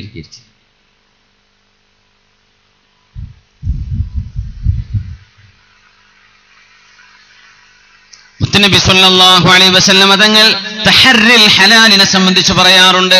നിങ്ങൾ ഹലാൽ സൂക്ഷിക്കണം. വാപ്പമാര് മക്കൾക്ക് തർബീത്ത് ചെയ്യുക എന്ന് പറയുന്നത് അതിന്റെ പ്രധാനപ്പെട്ട ഘടകം അവരുടെ വായിലൂടെ കടക്കുന്ന ഭക്ഷണം നിങ്ങൾ ഹലാലിൽ നിന്നുണ്ടാക്കിയ ഭക്ഷണമാണെന്ന് ഉറപ്പുവരുത്തലാണ്. അതാണ് ആദ്യം ചെയ്യേണ്ട പണി. പലിശയുമായി ബന്ധപ്പെട്ട ജോലികൾ ചെയ്യാതിരിക്കുന്നത്, കള്ളത്തരത്തിലുള്ള ജോലികൾ ചെയ്യാതിരിക്കുന്നത്, വഞ്ചന ചെയ്യുന്ന ഏർപ്പാടുകൾ ചെയ്യാതിരിക്കുന്നത്. നമുക്ക് പെട്ടെന്ന് കാശുണ്ടാക്കുന്ന ആൾക്കാരാണ് നമ്മുടെ കാസർകോട്ടേരൊക്കെ, അല്ലേ? അള്ളാഹു നല്ല ബർക്കത്ത് ചെയ്യട്ടെ. എന്നൊന്നും കുഴപ്പമില്ല. അറബികളെ പറ്റിച്ചിട്ടൊന്നും ചെയ്യരുതേ. അതാണ് വിഷയം. എന്ത് ചെയ്യരുത്? വഞ്ചന ചെയ്തിട്ട് ചെയ്യരുത്. വഞ്ചനയിലൂടെ പൈസ ഉണ്ടാക്കിയാൽ അള്ളാഹു അത് കൊണ്ടുപോകും. കുറച്ചു കാലത്തേക്ക് നിങ്ങൾക്ക് ഞെളിയാൻ പറ്റൂ, അള്ളാഹു കൊണ്ടുപോകും. മുത്തുനബിയോട് മഹാനായ സഅദ് ഇബ്നു അബീ വഖാസ് റളിയല്ലാഹു അൻഹു ചോദിച്ചിട്ടുണ്ട്, നബിയേ ഉദ്ഉല്ലാഹ ലീ അൻ നകൂന മുസ്തജാബദ് ദഅവ. നബിയേ, എന്റെ ദുആഇന് ഉത്തരം കിട്ടാൻ വേണ്ടി അങ്ങ് അല്ലാഹുവിനോട് ദുആയിരക്കണം നബിയേ. സഅദ് എവിടെന്ന് ദുആയിരന്നാലും ഉത്തരം വേണം, അതിനൊന്ന് ദുആയിരക്കും നബിയേ. ഇത് വല്ലാത്ത ചോദ്യമാണല്ലേ. ഉംറക്കൊക്കെ പോകുമ്പോൾ അല്ലാഹുവിനോട് ചോദിച്ചു വാങ്ങ. ഹറമിലെത്തുമ്പോഴേ പരിശുദ്ധമായ നബിയുടെ ഹറമിലും മക്കയുടെ ഹറമിലും ചൊല്ലുമ്പോൾ അല്ലാഹുവേ, ഇനി ഞാൻ നാട്ടിലേക്ക് ബങ്കരകുന്നുവിലേക്ക് തിരിച്ചു പോയാലും, തളങ്കരയിലേക്ക് തിരിച്ചു പോന്നാലും, കാസർകോട്ടേക്ക് തിരിച്ചു പോന്നാലും, കാഞ്ഞങ്ങാട്ടേക്ക് എത്തിയാലും, അല്ലാഹുവേ ഞാൻ എവിടെ എത്തിയാലും ദുആ ചെയ്താൽ ദുആഇന് ഉത്തരം തരണേ. അത് ചാവി, അത് അവിടുന്ന് ചോദിച്ചു വാങ്ങി പോരണം. എന്നാ പിന്നെ ഇവിടെ എത്തിയാൽ ദ്വാരനാലും ഉത്തരം കിട്ടും. സഅദ് തങ്ങൾ ദുആ ചെയ്യുന്ന നബിയോട് ചോദിക്കുന്നു, നബിയേ ഉദ്ഉല്ലാഹ ലീ അൻ നകൂന മുസ്തജാബദ് ദഅവ. എന്റെ ദുആഇന് ഉത്തരം തരാൻ വേണ്ടി അല്ലാഹുവിനോട് ദുആയിരക്കണം നബിയേ. ആ അപേക്ഷക്ക് മുത്തുനബി കൊടുത്ത മറുപടി എന്താണെന്നറിയുമോ? യാ സഅദ്, സഅദേ അത്ഇബ് മത്അമക അത്ഇബ് മത്അമക തകുൻ മുസ്തജാബദ് ദഅവ. സഅദേ, നിങ്ങൾ നല്ലതാവണം, ത്വയ്യിബാവണം, ഹലാലാവണം. തകുൻ മുസ്തജാബദ് ദഅവ, നിങ്ങളുടെ ദുആഇന് ഉത്തരമുണ്ടാകും. അത്ഇബ് മത്അമക, ദുആക്ക് ഉത്തരം വേണമെന്നല്ലേ പറയുന്നത്. എന്ത് ചെയ്യണമെന്നറിയോ? അത്ഇബ് മത്അമക, തിന്നുന്ന ഭക്ഷണം ഹലാലാണെന്നും അള്ളാഹുവിന് പൊരുത്തമുള്ളതാണെന്നും ഉറപ്പുവരുത്തുക. വിളിക്കാത്ത കല്യാണത്തിനൊന്നും പോകാൻ നിൽക്കണ്ടെന്നർത്ഥം. അത് വലിയ വിളവൊന്നുമല്ല. വിളിക്കാത്ത കല്യാണത്തിന് പോയി വയറ് നിറച്ച് തിന്നിട്ട് ആ കല്യാണം എന്ത് ചെയ്യുക, നാശാക്കി കൊടുക്കുക. പിന്നെ പുതിയാപ്പിളുടെ കൂടെ വരുന്നവർക്ക് ഭക്ഷണമല്ല, നാട്ടിൽ മുഴുവൻ പോയി തിന്നിട്ടുണ്ട്. ആരാ ഇത് വിളിക്കാത്തവർ വന്നിട്ട്? ശരീരത്തിലേക്ക് കടക്കുന്നത് ഹറാമിന്റെ പോഷണമാണ്. കുറച്ച് മസിലൊക്കെ ഉണ്ടാവും, പിന്നെ അള്ളാഹുവിന്റെ കടത്തും കുറച്ച് കാലം. എന്തേ? നീ കഴിച്ചത് ഹലാലല്ല. തന്നെ പടച്ചോനെ കുറെ തിന്നുപോയിട്ടുണ്ടല്ലോ, അങ്ങനെ ഇനിയിപ്പോൾ എന്താ ചെയ്യാൻ? ഇറച്ചി പരിഞ്ഞെടുക്കാൻ വയ്യല്ലോ ദേഹത്തുനിന്ന്. തൗബ ചെയ്ത് മടങ്ങിക്കോളി, തൗബ ചെയ്ത് മടങ്ങിക്കോളി മുഅ്മിനീങ്ങളെ, തൗബ ചെയ്ത് മടങ്ങിക്കോളി. റോഡ് സൈഡിലൊന്നും കല്യാണം വെക്കാൻ പറ്റാത്ത അവസ്ഥ. കല്യാണ മണ്ഡപങ്ങളിൽ ചെമ്പ് വെച്ചാൽ തീരൂല, തികയുന്നില്ല. വിളിക്കാത്തവരൊക്കെ വന്ന് തിന്നാണ്. സുബ്ഹാനല്ലാഹ്, ഫ്രീ കിട്ടില്ലേ? എന്നിട്ട് 4 ഡയലോഗും പോരാൻ പല്ല് കുത്തിയിട്ടായി ഇറങ്ങണതേ. ഭക്ഷണം പോരാൻ. എവിടെ? ഓനെ വിളിച്ചിട്ടില്ല, വെറുതെ വന്നത് 5 കാശ് കൊടുത്തിട്ടില്ല എന്നിട്ട് അവന്റെ ഡയലോഗ് പോരാ. സുബ്ഹാനല്ലാഹ്. ഇങ്ങനെ നന്ദി കിട്ടുന്നൊരവസ്ഥ നമ്മുടെ സമൂഹത്തിൽ ഉണ്ടാവരുത്. അത്തിബ് മത്അമക, നിങ്ങൾ കഴിക്കുന്ന ഭക്ഷണം ഹലാലാണെന്ന് ഉറപ്പുവരുത്തി. ദുആയിന് ഉത്തരം കിട്ടും. അല്ലാഹു ഉത്തരം തരട്ടെ, അല്ലാഹു ഉത്തരം തരട്ടെ. മഹാനായ ഇമാം ദഹബി റളിയല്ലാഹു അൻഹു റഹ്മത്തുള്ളാഹി അലൈഹി ലോക പ്രസിദ്ധമായ ഗ്രന്ഥം എഴുതിയിട്ടുണ്ട്, സൈറു അലാമിൻ നുബലാ. സൈറു അലാമിൻ നുബലാ, പ്രഗൽഭരായ പണ്ഡിതന്മാരുടെ ബയോഗ്രഫിയാണ് ആ ഗ്രന്ഥത്തിൽ മുഴുവനും. സൈറു അലാമിൻ നുബലായിൽ ഇമാം ദഹബി റളിയല്ലാഹു അൻഹു ഇമാമുൽ ഹറമൈനിയുടെ ഒരു സംഭവം പറയുന്നുണ്ട്. ഇമാമുൽ ഹറമൈനി ശാഫിഈ മദ്ഹബ് പഠിക്കുന്ന വിദ്യാർത്ഥികൾക്കറിയാം. പ്രഗൽഭനായ ഇമാമാണ്, ഫഖീഹാണ് ഇമാമുൽ ഹറമൈനി റളിയല്ലാഹു അൻഹു. ബഹുമാനപ്പെട്ടവർ ശത്രുക്കളുമായി അവിശ്വാസികളുമായി സംവാദം നടത്തുന്ന സമയത്ത് ബഹുമാനപ്പെട്ടവർക്ക് ഇടർച്ച വരാറുണ്ട്. നാവിൽ വാക്കുകൾ വരില്ല. പെട്ടെന്ന് ചെറിയൊരു സ്റ്റക്ക് വരും, ഒരു പ്രയാസം വരും, ഒരു വിക്ക് വരും. ആ സമയം ബഹുമാനപ്പെട്ടവർ പറഞ്ഞു, ഇതിന്റെ കാരണം എന്താണെന്ന് എനിക്കറിയാം. വല്ലാഹി ഇന്നി അഅലമു സബബ ഹാദൽ ഇഹ്തിബാസ്. എന്റെ നാവിലൂടെ വാക്കുകൾ ഫ്ലോ ആയി വരാൻ കഴിയാത്തതിന്റെ, ഞാൻ പറയുന്ന വാക്കുകൾ കൃത്യമായി എനിക്ക് പറയാൻ സാധിക്കാത്തതിന്റെ കാരണം എനിക്ക് നന്നായി അറിയും. ആളുകൾ ചോദിച്ചു, എന്താണത്? എന്റെ വാപ്പ സ്വാലിഹായ മനുഷ്യനായിരുന്നു, വളരെ നല്ല ഒരാളായിരുന്നു. എന്റെ വാപ്പ നല്ല ആളായിരുന്നു. കാന അബൂഹു മിനൽ ഉലമാ. ഇമാമുൽ ഹറമൈനിയുടെ വാപ്പ വലിയ പണ്ഡിതനാണ്, പക്ഷേ മകന്റെ അത്ര പ്രശസ്തി ഉണ്ടായിട്ടില്ല. ആ മകന്റെ ഉപ്പ ഈ പൊന്നുമോൻ പ്രസവിക്കപ്പെട്ടപ്പോൾ തന്റെ ഭാര്യയോട് പറഞ്ഞിട്ടുണ്ട്, മോളെ നീയല്ലാതെ ഒരാളും കുഞ്ഞിന് പാല് കൊടുക്കരുത്. അറബികളുടെ കഷ്ടം എന്ന് വെച്ചാൽ അവരുടെ സിസ്റ്റത്തില് കുഞ്ഞിന് പാല് കൊടുക്കാൻ ഉമ്മന്നെ വേണമെന്നില്ല. അങ്ങനെയാണ് അവര് പല ആളുകളും കുഞ്ഞിന് മുലയൂട്ടും. അതുകൊണ്ട് ആ റളാഅത്തിന്റെ ബന്ധമൊക്കെ ഒരുപാട് കിതാബുകൾ ചർച്ച തരാൻ തന്നെ കാരണം. നബി സല്ലല്ലാഹു അലൈഹി വസല്ലം തങ്ങളെ പോലും ഹലീമ ബിബിയല്ലേ മുലയൂട്ടാൻ കൊണ്ടുപോയത് റളിയല്ലാഹു അൻഹ. അത് അറബികളുടെ രീതിയാണ്, നമ്മുടെ നാട്ടിൽ അങ്ങനെ കാണാറില്ല. വളരെ വിചിത്രമാണ് അങ്ങനെയൊക്കെ അല്ലെ, ഉമ്മയല്ലാത്ത ഒരു കുഞ്ഞിന് പാൽ കൊടുക്കുക എന്നൊക്കെ പറഞ്ഞ് നമ്മുടെ നാട്ടിലില്ല. പക്ഷേ അറബികളുടെ ലോകത്ത് ഇത് ധാരാളമാണ്. വാപ്പ പറഞ്ഞു, മോളെ, ഭാര്യയോട് പറഞ്ഞു, എന്റെ ഉമ്മയോട് പറഞ്ഞു, നീയല്ലാതെ ഒരാളും എന്റെ കുഞ്ഞിന് പാല് കൊടുക്കരുത്. ഇതേ സംഭവം അബൂ ഹനീഫ റളിയല്ലാഹു അൻഹു സംബന്ധിച്ച് പറയാറുണ്ട്. മുഹയ്യിദ്ദീൻ ശൈഖ് തങ്ങളെ സംബന്ധിച്ച് കാണാൻ കഴിയും. അല്ലാമ ദഹബി തങ്ങൾ സൈർ അലാമിൻ നുബലായിൽ രേഖപ്പെടുത്തിയത് ഇമാമുൽ ഹറമൈനിയെ സംബന്ധിച്ചാണ്. ഒരു ദിവസം എന്റെ ഉമ്മ എന്നെ വീടിന്റെ നടുമുറ്റത്ത് കിടത്തിപ്പോയ സമയത്ത് ഞാൻ വല്ലാതെ വാവിട്ട് കരഞ്ഞു. വാപ്പ പറഞ്ഞു കൊടുത്ത കഥയാണ്. വല്ലാതെ വാവിട്ട് കരഞ്ഞു. ഉമ്മ ജോലി തിരക്കിലാണ്. അന്ന് ദാറാണ്. ദാറും ബൈത്തും അറബിയിൽ വ്യത്യാസമുണ്ട്. അറബി പഠിക്കുന്ന മുതഅല്ലിമീങ്ങൾക്ക് സദസ്സിലുണ്ടാവും. ദാർ എന്ന് പറഞ്ഞ ഒന്നിലേറെ വീടുകൾ ഉണ്ടാകുമ്പോഴാ ദാർ എന്ന് പറയാ. ബൈത്ത് ഒരു വീട്ടുകാരെ താമസിക്കുന്ന ഒരു കുടുംബത്തിന്റെ വീടാണ് ബൈത്ത്. ബൈത്ത് മുദക്കറാണ്, ദാർ മുഅന്നസാണ്. ഒരുപാട് വീടുകൾ ചുറ്റി ഒരു കുടുംബം ഒന്നാകെ താമസിക്കുന്ന കോമ്പൗണ്ടിനാണ് നമ്മൾ ദാർ എന്ന് അറബിയിൽ പറയാം. ഞങ്ങളുടെ കൂട്ടു കുടുംബത്തിന്റെ വീടിന്റെ മുറ്റത്ത് അങ്ങനെയാണ്. അങ്ങനെ ഞാൻ കരയാൻ തുടങ്ങിയപ്പോ എന്റെ ഉമ്മ എന്റെ കരച്ചിൽ കേൾക്കാതെ വരികയും ഉമ്മ ജോലി തുടരുകയും ചെയ്തപ്പോ എന്റെ നിലവിളിച്ച കരച്ചിൽ കേട്ട് ഞങ്ങളുടെ അയൽപക്കത്ത് ജോലി ചെയ്യുന്ന ഒരു വീട്ടുകാരന്റെ അടിമപ്പെണ്ണ് ജാരിയത്ത്, ഒരടിമപ്പെണ്ണുണ്ട്, ഒരമത്തുണ്ട്. അവൾ ഓടി വന്നു. അവൾ പ്രസവിച്ചവളാണ്. എന്നെ വാരിപ്പുണർന്നു. എന്റെ കരച്ചു നിൽക്കാൻ വേണ്ടി എനിക്ക് അവർ പാല് തന്നു. ആ പാല് കുടിച്ച് ഞാൻ കരച്ചിലൊക്കെ നിർത്തി ഇങ്ങനെ നിൽക്കുമ്പോഴാണ് എന്റെ പ്രിയപ്പെട്ട ഉപ്പ വീട്ടിലേക്ക് കയറി വരുന്നത്. ആ അടിമപ്പെണ്ണിനെ താങ്ങി നിർത്തുന്നതും എനിക്ക് പാല് തരുന്നതുമാണ് കാണുന്നത്. അവര് പറഞ്ഞു, മഅദല്ലാഹ്, അല്ലാഹുവേ കാക്കണേ പടച്ചവനെ, എന്റെ കുഞ്ഞിന് എന്റെ ഭാര്യയല്ലാതെ മറ്റാരും പാല് കൊടുക്കരുതല്ലോ. അവർ ചോദിച്ചു, സഹോദരി നിങ്ങൾ എന്താ ചെയ്തത്? പറഞ്ഞു, നിങ്ങളുടെ കുഞ്ഞ് കരയായിരുന്നു, ഞാനെടുത്തു, കുഞ്ഞിന് പാല് കൊടുത്തപ്പോ കുഞ്ഞ് ശാന്തനായിട്ടുണ്ട്. പറഞ്ഞു, പെണ്ണെ, നീ ഞങ്ങളുടെ അയൽവാസിയുടെ അടിമ സ്ത്രീയാണ്. അടിമ എന്നത് സമ്പത്ത് വിൽക്കപ്പെടുന്ന പോലെ കൈമാറ്റം ചെയ്യപ്പെടുന്നതാണ്. അതുകൊണ്ട് നിന്റെ പാല്, നിന്റെ ജോലി, നിന്റെ ആരോഗ്യം എന്റെ അയൽപ്പക്കക്കാരൻ കാശ് കൊടുത്ത് വാങ്ങിയതാണ്, അതുകൊണ്ട് എന്റെ കുഞ്ഞിന് പാല് തരാനുള്ള സമ്മതം നിന്റെ ഉടമസ്ഥനോട് ഞാൻ വാങ്ങിച്ചിട്ടില്ലല്ലോ എന്ന് പറഞ്ഞ് എന്റെ വായയിലേക്ക് എന്റെ വാപ്പ വിരലിട്ടു. എന്നെ കൊണ്ട് ഛർദിപ്പിച്ചു. കുടിച്ച പാല് മുഴുവനും ഞാൻ ഛർദിച്ചു. എന്നിട്ടും എന്റെ ശരീരത്തിൽ എവിടെയോ പാല് കടന്നുപോയതിന്റെ പേരിൽ നാഡീധമനികളിലേക്ക് കടന്നുപോയതിന്റെ ഏതെങ്കിലും ഒരംശം എന്റെ ശരീരത്തിൽ ബാക്കിയുള്ളത് കൊണ്ടാണ് ഇന്നും എനിക്ക് വിക്ക് വരുന്നത് എന്ന് എനിക്കറിയാമെന്ന് ഇമാമുൽ ഹറമൈൻ റളിയല്ലാഹു അൻഹു.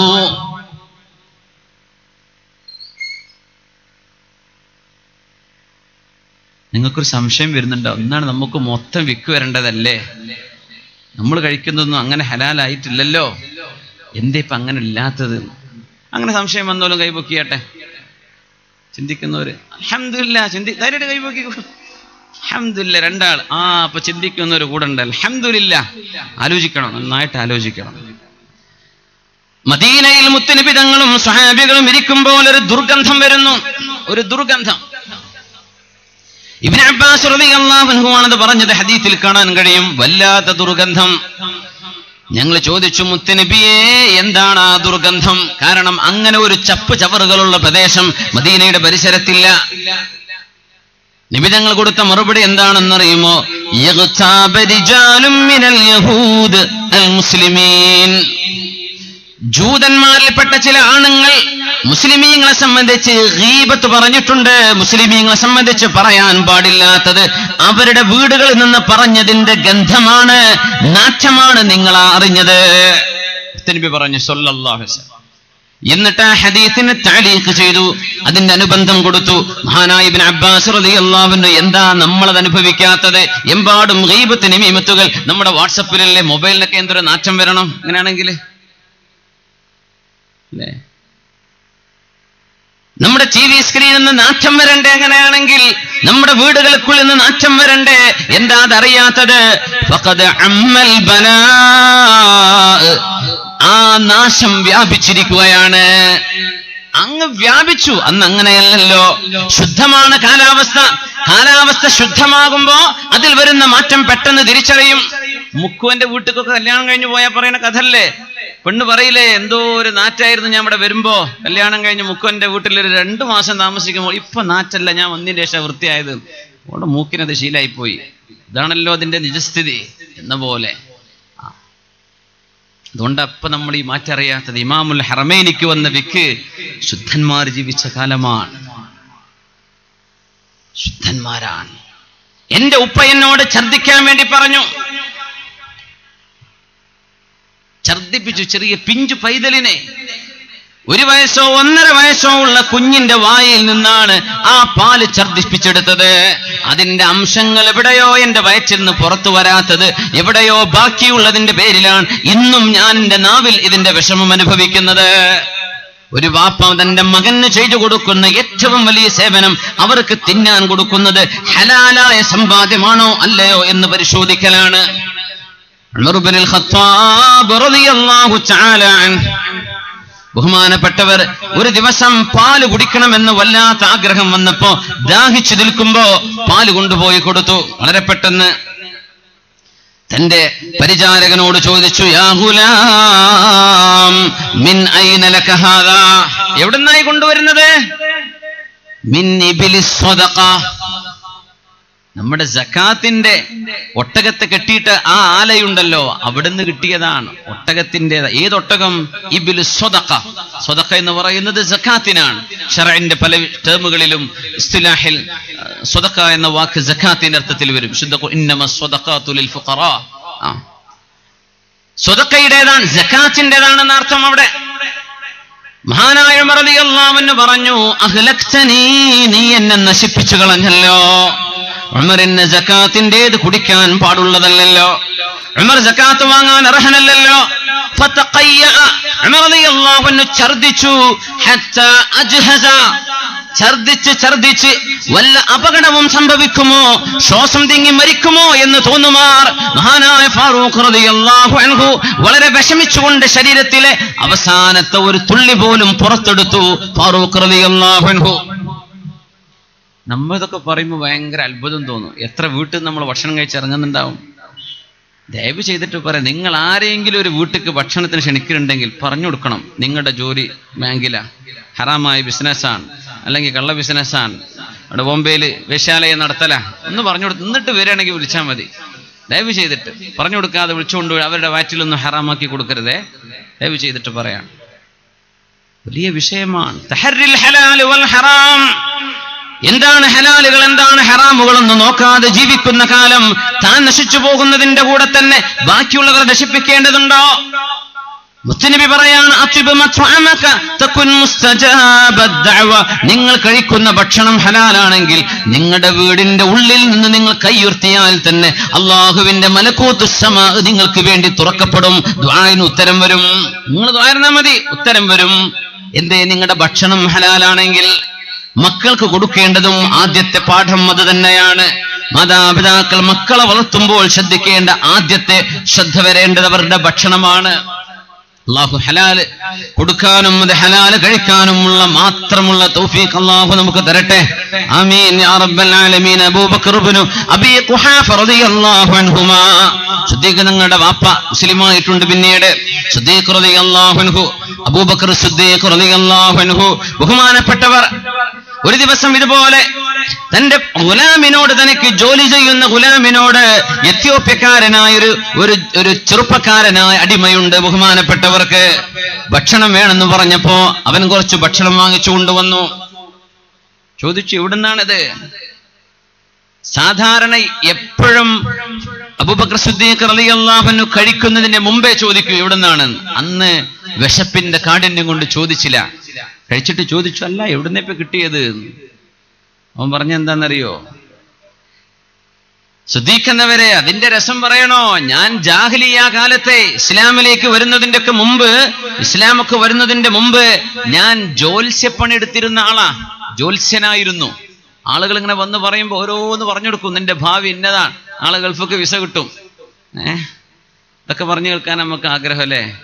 ആരെടുത്ത് ചെല്ലും, ഉസ്താദെ ഗൾഫൊക്കെ വിസിട്ടാൻ തോരക്കണം. നമ്മൾ അള്ളാഹുവിനോട് പടച്ച റബ്ബേ മരിക്കണ നേരത്തെ ഈമാൻ കിട്ടാൻ വേണ്ടി തോരക്കണം ഉസ്താദെ. നമ്മൾ അങ്ങനെ പറയൽ കുറവാണ്. പറയുന്നവരില്ല എന്നല്ല, കുറവാണ്. അധികം പറയല എന്താ, വേദന ഉണ്ട്, അസുഖമുണ്ട്, പിന്നെ കച്ചവടം ഒന്ന് ശരിയാവണം, ജോലി ഒന്നും ശരിയായിട്ടില്ല, ഇപ്പൊ ഇച്ചിരി കുറവാ ബിസിനസ് തോരക്കണം. സുബ്ഹാനല്ലാഹ്, ദുന്യാവ് എന്ന് പറഞ്ഞ ഇതൊക്കെ തന്നെയല്ലേ? ഇതില്ലെങ്കിൽ ഇപ്പൊ സ്വർഗാവൂലേ? ഒക്കെ പറഞ്ഞ പോലെ നല്ല ഗ്രാഫ് ഇങ്ങനെ പൊങ്ങിപ്പോവാണ്. ഇത് സ്വർഗല്ലേ? ഇത് ദുന്യാവാണ്. ഇവിടെ വിഷമങ്ങളുണ്ടാവും. കുറേയൊക്കെ നമ്മൾ സഹിച്ചാ കൂലി കിട്ടൂലേ? നമ്മളാകെ പറയലതാ, ജാഹിലിയ കാലത്ത് ഞാൻ ജോത്സ്യപ്പണി എടുത്തിട്ടുണ്ടായിരുന്നു സിദ്ദീഖ് എന്നവരെ. ആ ജോത്സ്യപ്പണിക്ക് പൈസ അവര് തന്നിട്ടില്ലായിരുന്നു, ഇപ്പോഴാ തന്നത്. ആ പൈസ കൊണ്ട് വാങ്ങിച്ച പണമാ, ഇതിന്റെ ഫുഡാണത് ഞാൻ വാങ്ങിച്ചത്. ആ പൈസ കൊണ്ട് വാങ്ങിച്ച ഭക്ഷണമാണത്. സിദ്ദീഖ് റളിയല്ലാഹു അൻഹു ഒരു കരച്ചിൽ കരഞ്ഞിട്ടുണ്ട്. യാ ഗുലാം, അല്ലാഹുവിന്റെ റസൂല് പറഞ്ഞ ഹദീസ് നിനക്ക് ഓർമ്മയില്ലേ? കുല്ലു ലഹ്മിൻ നബത മിൻ സുഹ്തിൻ ഫന്നാറു ഔലാ ബിഹി. ഏതൊരു ശരീരവും ഹറാമിൽ നിന്നാണ് പരിപോഷണം സിദ്ധിച്ചതെങ്കിൽ, ന്യൂട്രീഷൻ കിട്ടിയത് ഹറാമിൽ നിന്നാണെങ്കിൽ, ഫന്നാറു ഔലാ ബിഹി, ആ ശരീരം പോയി കിടക്കാൻ നല്ലത് സ്വർഗമല്ല നരകമാണ് എന്ന് മുത്തുനബി പറയുന്നത് നീ കേട്ടിട്ടില്ലല്ലോ എന്ന് പറഞ്ഞ് മഹാനായ സിദ്ദീഖ് റളിയല്ലാഹു അൻഹു വായിലേക്ക് കൈയിട്ടിട്ട് മുഴുവൻ ഭക്ഷണവും പുറത്തു വരുന്നവരെ ആളുകൾ പറഞ്ഞു, ഇർഹം നഫ്സക യാ അബൂബക്കർ, അബൂബക്കറെ നഫ്സിനോടൊന്ന് കാരുണ്യം കാണിച്ചേക്കണം. ഇത്രക്കങ്ങ് വേണോ? വിശന്നപ്പോ തിന്നതല്ലേ, കുഴപ്പമില്ലല്ലോ. നാട്ടുകാരിങ്ങനെ പറയാം, ഞാനും കുഴപ്പമില്ലല്ലോ, എല്ലാരും ചെയ്യുന്നുണ്ടല്ലോ, നമ്മുടെ മസാല അതാ, എല്ലാരും ചെയ്യുന്നുണ്ടല്ലോ, അപ്പൊക്കെ ജായിസാന്ന വിചാരം. എല്ലാരും ചെയ്യുന്നുണ്ട്, അങ്ങനെ ഉണ്ടല്ലോ, ഒരു തഅമീം ചെയ്യാന്ന് പറയും. സുബ്ഹാനല്ലാഹ്. സിദ്ദീഖ് തങ്ങൾ പറഞ്ഞു, അമാ തർളാ അയ്യഹരിഖ നഫ്സി അന്നാർ, എന്റെ ശരീരം നരകം തിന്ന് കരിച്ചു കളയുന്നത് നിനക്ക് ഇഷ്ടമാണോ? ഞാൻ നരകത്തേക്ക് പോകണമെന്നാണോ നിങ്ങൾ ആഗ്രഹിക്കുന്നത്? എനിക്കത് വേണ്ട എന്ന് പറഞ്ഞ് സിദ്ദീഖ് റളിയല്ലാഹു തആല അൻഹു വായിലേക്ക് കൈയിട്ട് ഛർദ്ദിപ്പിച്ചിട്ടുണ്ട് ഒരു നേരത്തെ ഭക്ഷണത്തിന്റെ പേരിൽ. സാന്ദർഭികമായി പറയട്ടെ, ഉമ്മമാരറിയണം, സഹോദരിമാരറിയണം, ജോത്സ്യപ്പണി ചെയ്യുന്നത് തന്നെ ഹറാമാണ്. അത് ചെന്ന് കേൾക്കുന്നതോ അവിടെ പോയിരിക്കുന്നതോ, ജ്യോത്സ്യന്മാരോട് നമ്മൾ അവരോട് ചെന്ന് ചികിത്സ തേടി പോകുന്നതോ അള്ളാഹുവിന്റെ ദീൻ വിലക്കിയതാണ്, ഹറാമാണ്. മുസ്ലിമീങ്ങളോടാണ് ഞാനീ പറയണത്, തിരുത്തി പറയാണ്. അതിന് പിന്നെ കോമരം തുള്ളണ്ട. മുസ്ലിമീങ്ങളോടാണ്, മുസ്ലിം ഉമ്മത്തിനോടാണ് ഞാൻ പറയുന്നത്. നമുക്ക് ഇസ്ലാമികമായ രീതിയിലുള്ള ചികിത്സയല്ലാതെ ഇസ്ലാം അല്ലാത്ത ഏതെങ്കിലും ഒരു മതവിശ്വാസികൾ മതാചാര പ്രകാരം നടത്തുന്ന ഒരു ചികിത്സയും നമുക്ക് പാടുള്ളതല്ല. ഒരു സംശയം വേണ്ട. പർദ്ദ ധരിച്ച പെണ്ണുങ്ങൾ അമ്പലത്തിന്റെ മുറ്റങ്ങളിൽ കണ്ടുപോവരുത്. പെണ്ണുങ്ങൾക്ക് ബോധല്ലേ? മുസ്ലിമീങ്ങളാണെങ്കിൽ പിന്നെ നിങ്ങൾ എന്തിനാണ് അങ്ങനെ പോകുന്നത്? ആരും നിങ്ങൾക്ക് പറഞ്ഞു തന്നില്ലേ? നമ്മുടെ ചുറ്റുഭാഗത്തുമുള്ള അമ്പലങ്ങൾ, ഹൈന്ദവ സഹോദരങ്ങളോട് നമുക്ക് ബഹുമാനമുണ്ട്, സ്നേഹമുണ്ട്. വളരെ സൗഹാർദ്ദത്തിലും സ്നേഹത്തിലുമേ നമ്മൾ അവരോടൊപ്പം ജീവിക്കാവൂ. മുസ്ലിമിന്റെ ഈമാൻ അതിനേക്കാളൊക്കെ വലുതാണ്. മുസ്ലിമിന്റെ വിശ്വാസമില്ലെങ്കിൽ അവൻ നരകത്തിലേക്കാണ്. അതുകൊണ്ട് വിശ്വാസം തകർന്നു പോകുന്ന ഏർപ്പാടാണിത്. മുസ്ലിം സഹോദരിമാർ ശ്രദ്ധിക്കണം, മനസ്സിലാക്കണം. ഏതെങ്കിലും ഒരു പൂജാരിയുടെ അടുത്തേക്ക് പോയാൽ ചികിത്സ, അവിടുത്തെ ചികിത്സ കൊണ്ട്, അമ്പലത്തിലെ പൂജ കൊണ്ട് ശിഫയുണ്ടെന്നെങ്ങാനും പറഞ്ഞാൽ ഫഖദ് കഫറ ബിമാ ഉൻസില അലാ മുഹമ്മദിൻ, മുത്തനബി കൊണ്ടുവന്ന പരിശുദ്ധമായ ഇസ്ലാം നിങ്ങൾ കുഫറായിരിക്കുന്നു, ഇസ്ലാം എന്ന് പുറത്തു പോയിരിക്കുന്നു. മുത്തനബിയാ പറയുന്നത് സ്വല്ലല്ലാഹു അലൈഹി വസല്ലം. അതുകൊണ്ട് എന്റെ ബഹുമാന്യരായ സഹോദരിമാരെ, ആര് എന്ത് പറഞ്ഞാലും ശരി, പിശാചിന്റെ ശല്യം ജീവിതകാലം മുഴുവനും സഹിക്കലാണ്. ഒരു ഹറാമിലൂടെ നിങ്ങൾ ചികിത്സിക്കുന്നതിനേക്കാളും നിങ്ങൾക്ക് നല്ലത് നരകത്തിലേക്ക് തടിപോയി കിടക്കുന്നതിനേക്കാളും നല്ലത് മരിക്കും വരെ ഒരു രോഗം കൊണ്ട് നടക്കലല്ലേ? നമ്മൾ ശരിക്കും മനസ്സിലാക്കണം. സാന്ദർഭികമായി പറയാൻ, ജാഹിലിയ്യ കാലത്ത് ജോത്സ്യപ്പണി ചെയ്തതിന് കാശ് ഇപ്പോഴാ കിട്ടിയത്. ആ കാശ് കൊണ്ടാണ് ശുദ്ധിക്കുന്നവരെ ഈ ഭക്ഷണം ഞാൻ വാങ്ങിച്ചു കൊണ്ടുവരുന്നതെന്ന് പറഞ്ഞപ്പോഴാണ് അല്ലാഹുവേ കാക്കണേ റബ്ബേ, എന്റെ ശരീരത്തിലേക്ക് ഹറാം കടന്നുപോയല്ലോ, ഹറാമില് എന്റെ ശരീരത്തിന്റെ മാംസമായി രക്തമായ ഹറാമ് മാറിപ്പോയല്ലോ എന്ന് പേടിക്കുകയാണ് സിദ്ദീഖുൽ അക്ബർ റളിയല്ലാഹു അൻഹു. ആ മഹാനുഭാവനാണ്.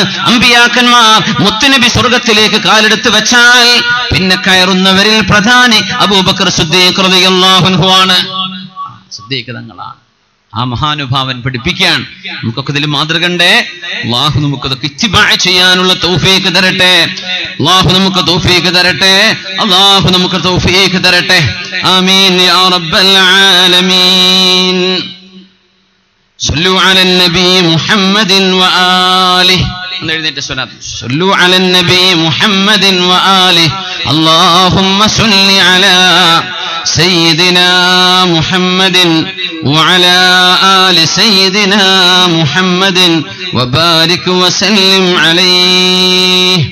നമ്മുടെ ബെങ്കരക്കുന്ന് സോഷ്യൽ സെന്റർ പ്രവാസി കമ്മിറ്റി അൽഹംദുലില്ലാഹ് നാട്ടിലെ നിർധനരായ കുട്ടികളിൽ ഒരു പെൺകുട്ടിയുടെ കല്യാണ സഹായമായി 5 പവൻ സ്വർണവും, അതുപോലെ ഒരു കിഡ്നി പേഷ്യന്റ് ഉണ്ട്, അവർക്ക് ചികിത്സയിലേക്ക് ഒരു 10,000 റുപ്പീസും നൽകാൻ നമ്മുടെ സദസ്സിൽ ഏൽപ്പിച്ചിട്ടുണ്ട്. അല്ലാഹു സുബ്ഹാനഹു വ തആല അവരിൽ നിന്ന് സ്വീകരിക്കട്ടെ.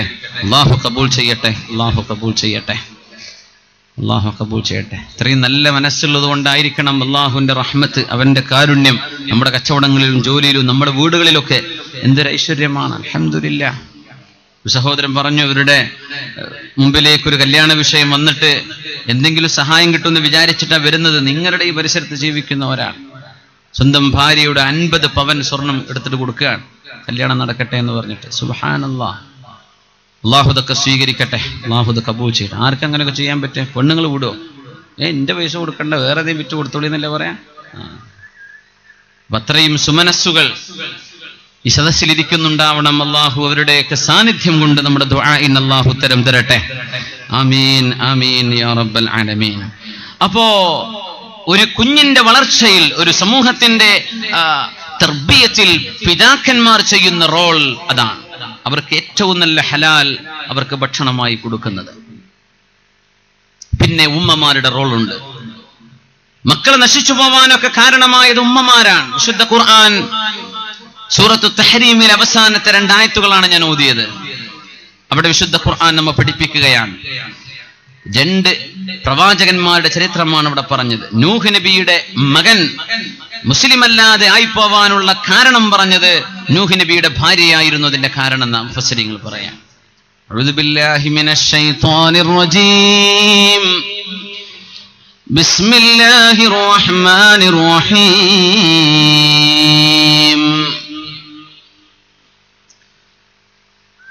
ضرب الله مثلا للذين كفروا امرأة نوح وامرأة لوط كانتا تحت عبدين من عبادنا صالحين فخانتاهما فلم يغنيا عنهما من الله شيئا وقيل ادخلا النار مع الداخلين ضرب الله مثلا الله ഉദാഹരണം പറഞ്ഞു തരുന്നു നബിയേ ലില്ലദീന കഫറൂ അല്ലാഹുവിൽ വിശ്വസിക്കാത്തവർക്ക് എന്താണ് സംഭവിക്കാൻ പോകുന്നതെന്ന് ഒരു ഉദാഹരണം അല്ലാഹു പറഞ്ഞു തരുന്നുണ്ട് നബിയെ, ശ്രദ്ധിച്ചു കേൾക്കുക. ഇംറഅത നൂഹിൻ വംറഅത ലൂത്ത്. നൂഹ് നബി അലൈഹിസ്സലാം മെസപ്പൊട്ടേമിയയിൽ വന്ന ഇറാഖിലെ ടൈഗ്രീസിന്റെയും യൂഫ്രട്ടീസിന്റെയും ഇടയിലെ ഫലഭൂയിഷ്ഠമായ മണ്ണെന്നറിയപ്പെടുന്ന മെസപ്പൊട്ടേമിയയിലേക്ക് നബിയായി വന്ന നബിയുല്ലാഹി നൂഹ് നബി അലൈഹിസ്സലാം, മഹാനായ പ്രവാചകന്റെ ഭാര്യ ലൂത്ത് നബി അലൈഹിസ്സലാമിന്റെ ഭാര്യ, രണ്ടുപേരും അവിശ്വാസികളായിരുന്നു. كانتا تحت عبدين من عبادنا صالحين. നമ്മുടെ സജ്ജനങ്ങളായ രണ്ട് ചെറുപ്പക്കാർ, എന്റെ സജ്ജനങ്ങളായ രണ്ട് സ്വാലിഹീങ്ങളായ രണ്ട് അടിമകൾ, അവരുടെ കീഴിൽ ജീവിച്ചവരായിരുന്നു. അവരുടെ ജീവിതം പങ്കുവച്ചവരാണ്, അവരുടെ ഭാര്യമാരായവരാണ്, അവരുടെ രഹസ്യങ്ങൾ അറിഞ്ഞവരാണ്. ഫഖാനതാഹുമാ, ആ രണ്ട് പെണ്ണുങ്ങളും തങ്ങളുടെ ഭർത്താക്കന്മാരെ വഞ്ചിച്ചു. എത്ര ഉണ്ടങ്ങനെ നല്ല ചെറുപ്പക്കാർ, ഒരു ജമാഅത്ത് പോലും നഷ്ടപ്പെടുത്താതെ നിസ്കരിക്കുന്ന, നല്ല തഹജ്ജുദ് നിസ്കരിക്കുന്ന ചെറുപ്പക്കാർ. അവൻ തഹജ്ജുദിന് എഴുന്നേറ്റ് കഴിഞ്ഞാൽ ഭാര്യ പിന്നാമ്പുറത്തുകൂടെ മറ്റൊരുത്തനെ വിളിച്ചു കൊണ്ടുവരലായി അകത്തേക്ക്. എത്ര ഉണ്ടങ്ങനെ? ഭർത്താവ് നല്ലവനാണ്, ഭാര്യ മോശക്കാർ. നേരെ മറിച്ചില്ലേ? അള്ളാഹുവിനെ ഭയപ്പെട്ട് ജീവിക്കുന്ന, ഏതു നേരവും തന്റെ ഭർത്താവൊന്ന് നന്നാവണേ എന്ന് ദുആ ചെയ്യുന്ന ഭാര്യ, എനിക്കയാളിൽ നിന്ന് ജനിക്കുന്ന മക്കൾ നല്ലവരാവണേ എന്ന് ദുആ ചെയ്യുന്ന, കണ്ണുനീർ കുടിച്ച് മുസല്ലകൾ നനഞ്ഞ്, കണ്ണുനീര് കൊണ്ട് നനഞ്ഞ് പാതിരാവുകളിൽ എഴുന്നേറ്റ് നിസ്കരിക്കുന്ന എത്രയോ നല്ല ചെറുപ്പക്കാരി പെണ്ണുങ്ങളുണ്ട് ഇവിടെ. എന്നിട്ട് അവരെ കല്യാണം കഴിച്ചത് 4 കാലിൽ നടന്നു വരുന്നവൻ രാത്രിയായ പിന്നെ കള്ളുടിച്ചേ പറ്റൂ, നിസ്കരിക്കില്ല, അള്ളാഹുവിനെ ഭയപ്പെടില്ല. എത്ര പേരുണ്ടങ്ങനെ? അള്ളാഹുവിന്റെ ചില തീരുമാനങ്ങളാണ്, നമുക്കത് സഹിച്ചേ പറ്റൂ. അമ്പിയാക്കന്മാർക്ക് വരെ പരീക്ഷണങ്ങൾ ഉണ്ടായല്ലോ. കാനതാ തഹ്ത അബ്ദൈനി മിൻ ഇബാദിനാ സ്വാലിഹൈൻ. എന്റെ സജ്ജനങ്ങളായ രണ്ട് അടിമകളുടെ കീഴിൽ ജീവിച്ചിരുന്നവരായിരുന്നു അവര്. ഫഖാനതാഹുമാ, അവർ രണ്ടുപേരും തങ്ങളുടെ ഭർത്താക്കന്മാരെ വഞ്ചിച്ചു. നൂഹ് നബിയുടെ ഭാര്യ വഞ്ചിച്ചു. ലൂത്ത് നബിയുടെ ഭാര്യയും വഞ്ചിച്ചു. ഫലം യുഗ്നിയാ അൻഹുമാ മിനല്ലാഹി ശൈആ. അള്ളാഹുവിന്റെ ശിക്ഷ വന്നപ്പോൾ ഒന്നും അവരെ തടുക്കാനുണ്ടായില്ല, ഒന്നും അവരെ സംരക്ഷിച്ചില്ല. വഖീല ദുഖുലൻ നാർ, നരകത്തിലേക്ക് കടന്നോളൂ പെണ്ണുങ്ങളെ എന്ന് അവരോട് പറയപ്പെട്ടു കഴിഞ്ഞു നബിയേ. മഅദ്ദാഖിലീൻ, എന്നെന്നും നരകത്തിൽ കിടക്കുന്നവരോടൊപ്പമാണ് നൂഹ് നബിയുടെ ഭാര്യയും ലൂത്ത് നബിയുടെ ഭാര്യയും എന്ന് അവരോട് പറയപ്പെട്ടു കഴിഞ്ഞു നബിയേ. അവർക്കിനി രക്ഷപ്പെടാൻ കഴിയില്ല. മഹാനായ നൂഹ് നബി അലൈഹിസ്സലാം വെള്ളപ്പൊക്കമുണ്ടാകുന്ന സമയത്ത്, വെള്ളപ്പൊക്കത്തിന്റെ മഹാകെടുതി, ചെന്നൈ നഗരത്തിന്റെ വാർത്തയാണ് പത്രങ്ങളിൽ മുഴുവനും കിടക്കുന്നത്. ഫ്ലൈറ്റുകളൊക്കെ പാർക്ക് ചെയ്തിരിക്കുക, ഓട്ടോ സ്റ്റാൻഡിൽ പാർക്ക് ചെയ്ത പോലെ അനക്കാൻ പറ്റുന്നില്ല. അല്ലാഹു തആല വെള്ളം ശിക്ഷയായി ഇറക്കി തന്നാൽ ഫലാ മഫറ മിൻ, പിന്നെ ഓടി രക്ഷപ്പെടാം. എങ്ങോട്ടതൊക്കെ അടിച്ചൊഴിവാക്കുക? ഏത് മുനിസിപ്പാലിറ്റിക്ക് എന്ത് ചെയ്യാൻ പറ്റും? ഒന്നും ചെയ്യാൻ കഴിയില്ല. പ്രളയക്കെടുതി, എത്രാളും മരിച്ചു, എന്തൊക്കെ അസുഖങ്ങൾ ഇനി വരാൻ പോവാൻ. അല്ലെങ്കിലേ അഴുക്കുചാലുകളാണ്, അതൊക്കെ മഴ കൂടി പെയ്ത് നിറഞ്ഞ എന്താ ചെന്നൈ നഗരത്തിന്റെ ഒക്കെ അവസ്ഥ. സുബ്ഹാനല്ലാഹ്. നൂഹ് നബിയുടെ കാലത്തൊരു വെള്ളപ്പൊക്കം നമ്മൾ ഓർക്കുകയാണ് ഇവിടെ. അല്ലാഹു തആല പറഞ്ഞു, നൂഹ് നബിയേ അനിസ്നഇൽ ഫുൽക ബിഅയുനിനാ വവഹീനാ, നൂഹ് നബിയെ കപ്പലുണ്ടാക്കിക്കോളൂ, നിങ്ങളുടെ കുടുംബത്തെ ഞാൻ രക്ഷപ്പെടുത്തും. വലാ തുഖാതിബ്നി ഫില്ലദീന ളലമൂ ഇന്നഹും മുഗ്റഖൂൻ. അക്രമം ചെയ്ത ആളുകളെ സംബന്ധിച്ച് എന്നോട് മിണ്ടുക പോലും ചെയ്യരുത് നൂഹ് നബിയെ. ആരാണത്? ആ ദുൽമ ചെയ്ത ഏറ്റവും വലിയ ദുൽമ ശിർക്കും കുഫറുമാണ്. അത് ചെയ്തത് ഭാര്യയാണ്. ഇന്നഹും മുഗ്റഖൂൻ. അവര് മുങ്ങുക തന്നെ ചെയ്യും, അവര് മുങ്ങി മരിക്കാൻ പോകുന്നു. അല്ലാഹു പറഞ്ഞു നൂഹ് നബിയെ, ഇന്നാ മുനജ്ജൂക വ അഹ്ലക, നിങ്ങളെയും നിങ്ങളുടെ കുടുംബത്തെയും ഞാൻ രക്ഷപ്പെടുത്തും. വെള്ളപ്പൊക്കമുണ്ടായി. തന്റെ പ്രിയപ്പെട്ട മകൻ കൻആൻ യാം ആണ് ആ മകൻ എന്നും അഭിപ്രായമുണ്ട്. ഏതായിരുന്നാലും കൻആൻ എന്നറിയപ്പെടുന്ന ആ മകൻ വെള്ളത്തിൽ മുങ്ങി മരിക്കുന്നത് വാപ്പയായ നൂഹ് നബി കണ്ണുകൊണ്ട് കണ്ടു. നൂഹ് നബിക്ക് കഥ അറിയില്ല. അപ്പോഴും നൂഹ് നബി അലൈഹിസ്സലാമിന്റെ കപ്പൽ ജൂദി പർവ്വതത്തിൽ നങ്കൂരമിടുകയാണ്. അല്ലാഹുവേ, എന്റെ ഭാര്യ രക്ഷപ്പെടുകയില്ലെന്ന് നീ എന്നോട് പറഞ്ഞിട്ടുണ്ട്, എന്റെ മകനോ? റബ്ബി ഇന്ന ബിനി മിൻ അഹ്ലി, എന്റെ മകൻ എന്റെ അഹ്ലിൽപ്പെട്ടവനാണല്ലോ. ഇന്നാ മുനജ്ജൂക വ അഹ്ലക, സൂറത്തുൽ അൻകബൂത്തിൽ അല്ലാഹു പറഞ്ഞിട്ടുണ്ട്, നിങ്ങളെയും നിങ്ങളുടെ അഹ്ൽ കുടുംബത്തെയും ഞാൻ രക്ഷപ്പെടുത്തും. ആദ്യം അല്ലാഹു പറഞ്ഞു നിങ്ങളുടെ ഭാര്യ അവൾ രക്ഷപ്പെടൂലേ, നിങ്ങളുടെ കുടുംബത്തെ ഞാൻ രക്ഷപ്പെടുത്തും. നൂഹ് നബിയുടെ മറുപടി, ഇന്ന ബിനി മിൻ അഹ്ലി, എന്റെ മകൻ എന്റെ കുടുംബക്കാരനാണല്ലോ പടച്ചവനെ, എന്തേ എന്റെ മകന് സംഭവിച്ചത്?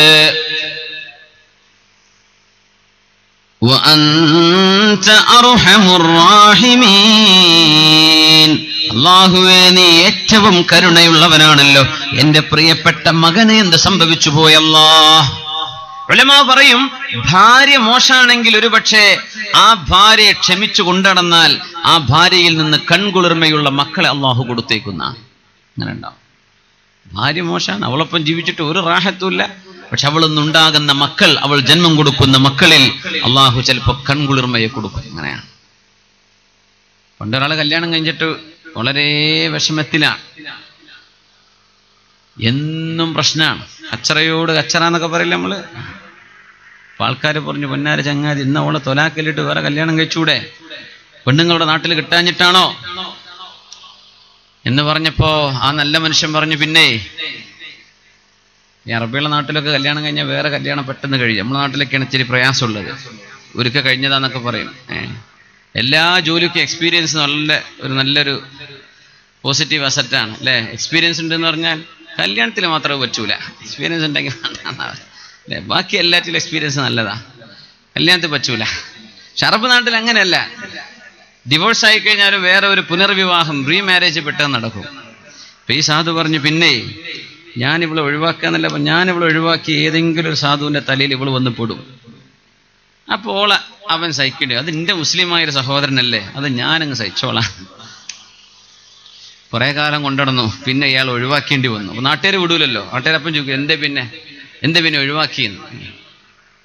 നാട്ടുകാർ ഭയങ്കര രസമാണല്ലോ, എന്തപ്പ മൂപ്പര അങ്ങനെ പറയാൻ കാരണം, ഇങ്ങനെ തിരുത്തി എന്തപ്പ അങ്ങനെ പറയാൻ കാരണം, അതിൽ എന്തെങ്കിലുമൊക്കെ ഉണ്ടാവുമെന്ന് മനസ്സിലാക്കിയാൽ മതി. അപ്പോൾ എന്തേ പിന്നെ നിങ്ങൾ ഒഴിവാക്കിയത്, ആദ്യം ഒഴിവാക്കൂല എന്നൊക്കെ വല്ല ഡയലോഗൊക്കെ പറഞ്ഞിട്ട് ഇപ്പൊ എന്തേ ഒഴിവാക്കിയത് എന്ന് ചോദിച്ചു.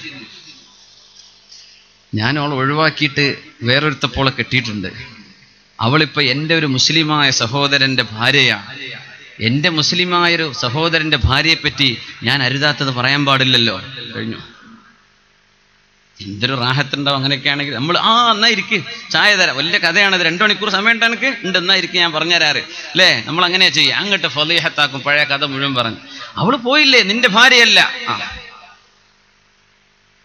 തൊലാക്കൊണ്ട് കളിക്കാൻ പാടില്ല, അതാണ്. തൊട്ടിനും പിടിച്ചിനൊക്കെ തൊലാക്കില്ല എന്ന് പറഞ്ഞ് മനുഷ്യന്മാരെ കുടുംബജീവിതം താറുമാറിലാകുന്ന അവസ്ഥകൾ സംഭവിക്കാറുണ്ട്.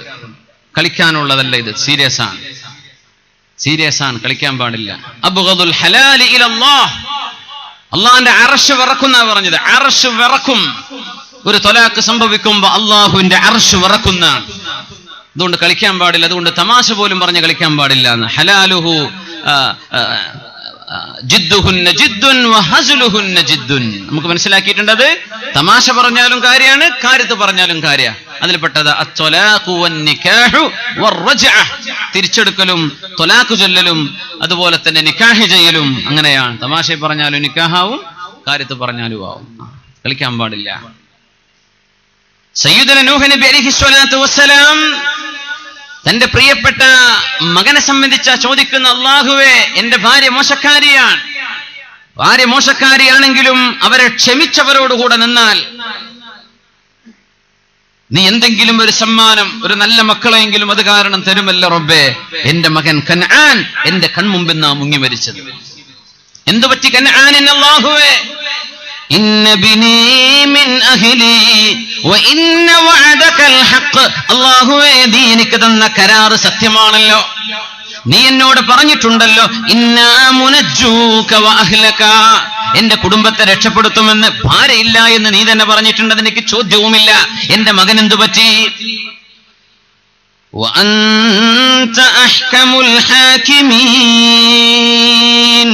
അല്ലാഹുവേ, നീ ഏറ്റവും നല്ല വിധി പറയുന്നവനാണല്ലോ തമ്പുരാനെ. എന്താ പറ്റിയത്? അല്ലാഹുവിന്റെ മറുപടി വരുന്നു. ബിസ്മില്ലാഹിർ റഹ്മാനിർ റഹീം. യാ നൂഹ് ഇന്നഹു ലൈസ മിൻ അഹ്ലിക് ഇന്നഹു അമലുൻ ഗൈറു സാലിഹ്. നൂഹ് നബിയെ, നിങ്ങളുടെ ബന്ധുവാണ് മകനെന്നല്ലേ നിങ്ങൾ പറയുന്നത്? എന്നാൽ നിങ്ങൾ കേൾക്കുക, ഇന്നഹു ലൈസ മിൻ അഹ്ലിക്, അവൻ നിങ്ങളുടെ ബന്ധുവല്ല നൂഹ് നബിയെ. ഇന്നഹു അമലുൻ ഗൈറു സാലിഹ്, അവൻ തന്നെ ഒരു ദുഷ്പ്രവൃത്തിയാണ്. ദുഷ്പ്രവൃത്തി ചെയ്യുന്നവനെന്നല്ല, അവൻ തന്നെ ദുഷ്പ്രവൃത്തിയാണ്. ചിലർക്ക് പോലെ ആളൊരു കച്ചറയാണെന്ന് പറയില്ല, കച്ചറ ചെയ്യുന്നവനല്ല. അനസ് ഇബ്നു മാലിക് ഇബ്നു നദറിന്റെ ഭാര്യയായിരുന്ന അദ്ദേഹം മുസ്ലിം അല്ലാതെ വന്നപ്പോ മുസ്ലിമിനെ കല്യാണം കഴിച്ചു. മഹാനായ അബൂ തുൽഹ റളിയല്ലാഹു അൻഹു. അനസ് തങ്ങളെ വളർത്തിയത് അബൂ തുൽഹ തങ്ങളാണ്. അനസ് എന്നവരുടെ വാപ്പ അബൂ തുൽഹ എന്നവരല്ല. അനസ് റളിയല്ലാഹു അൻഹുവിന്റെ വാപ്പ ഒരു മുസ്ലിമായിരുന്നു.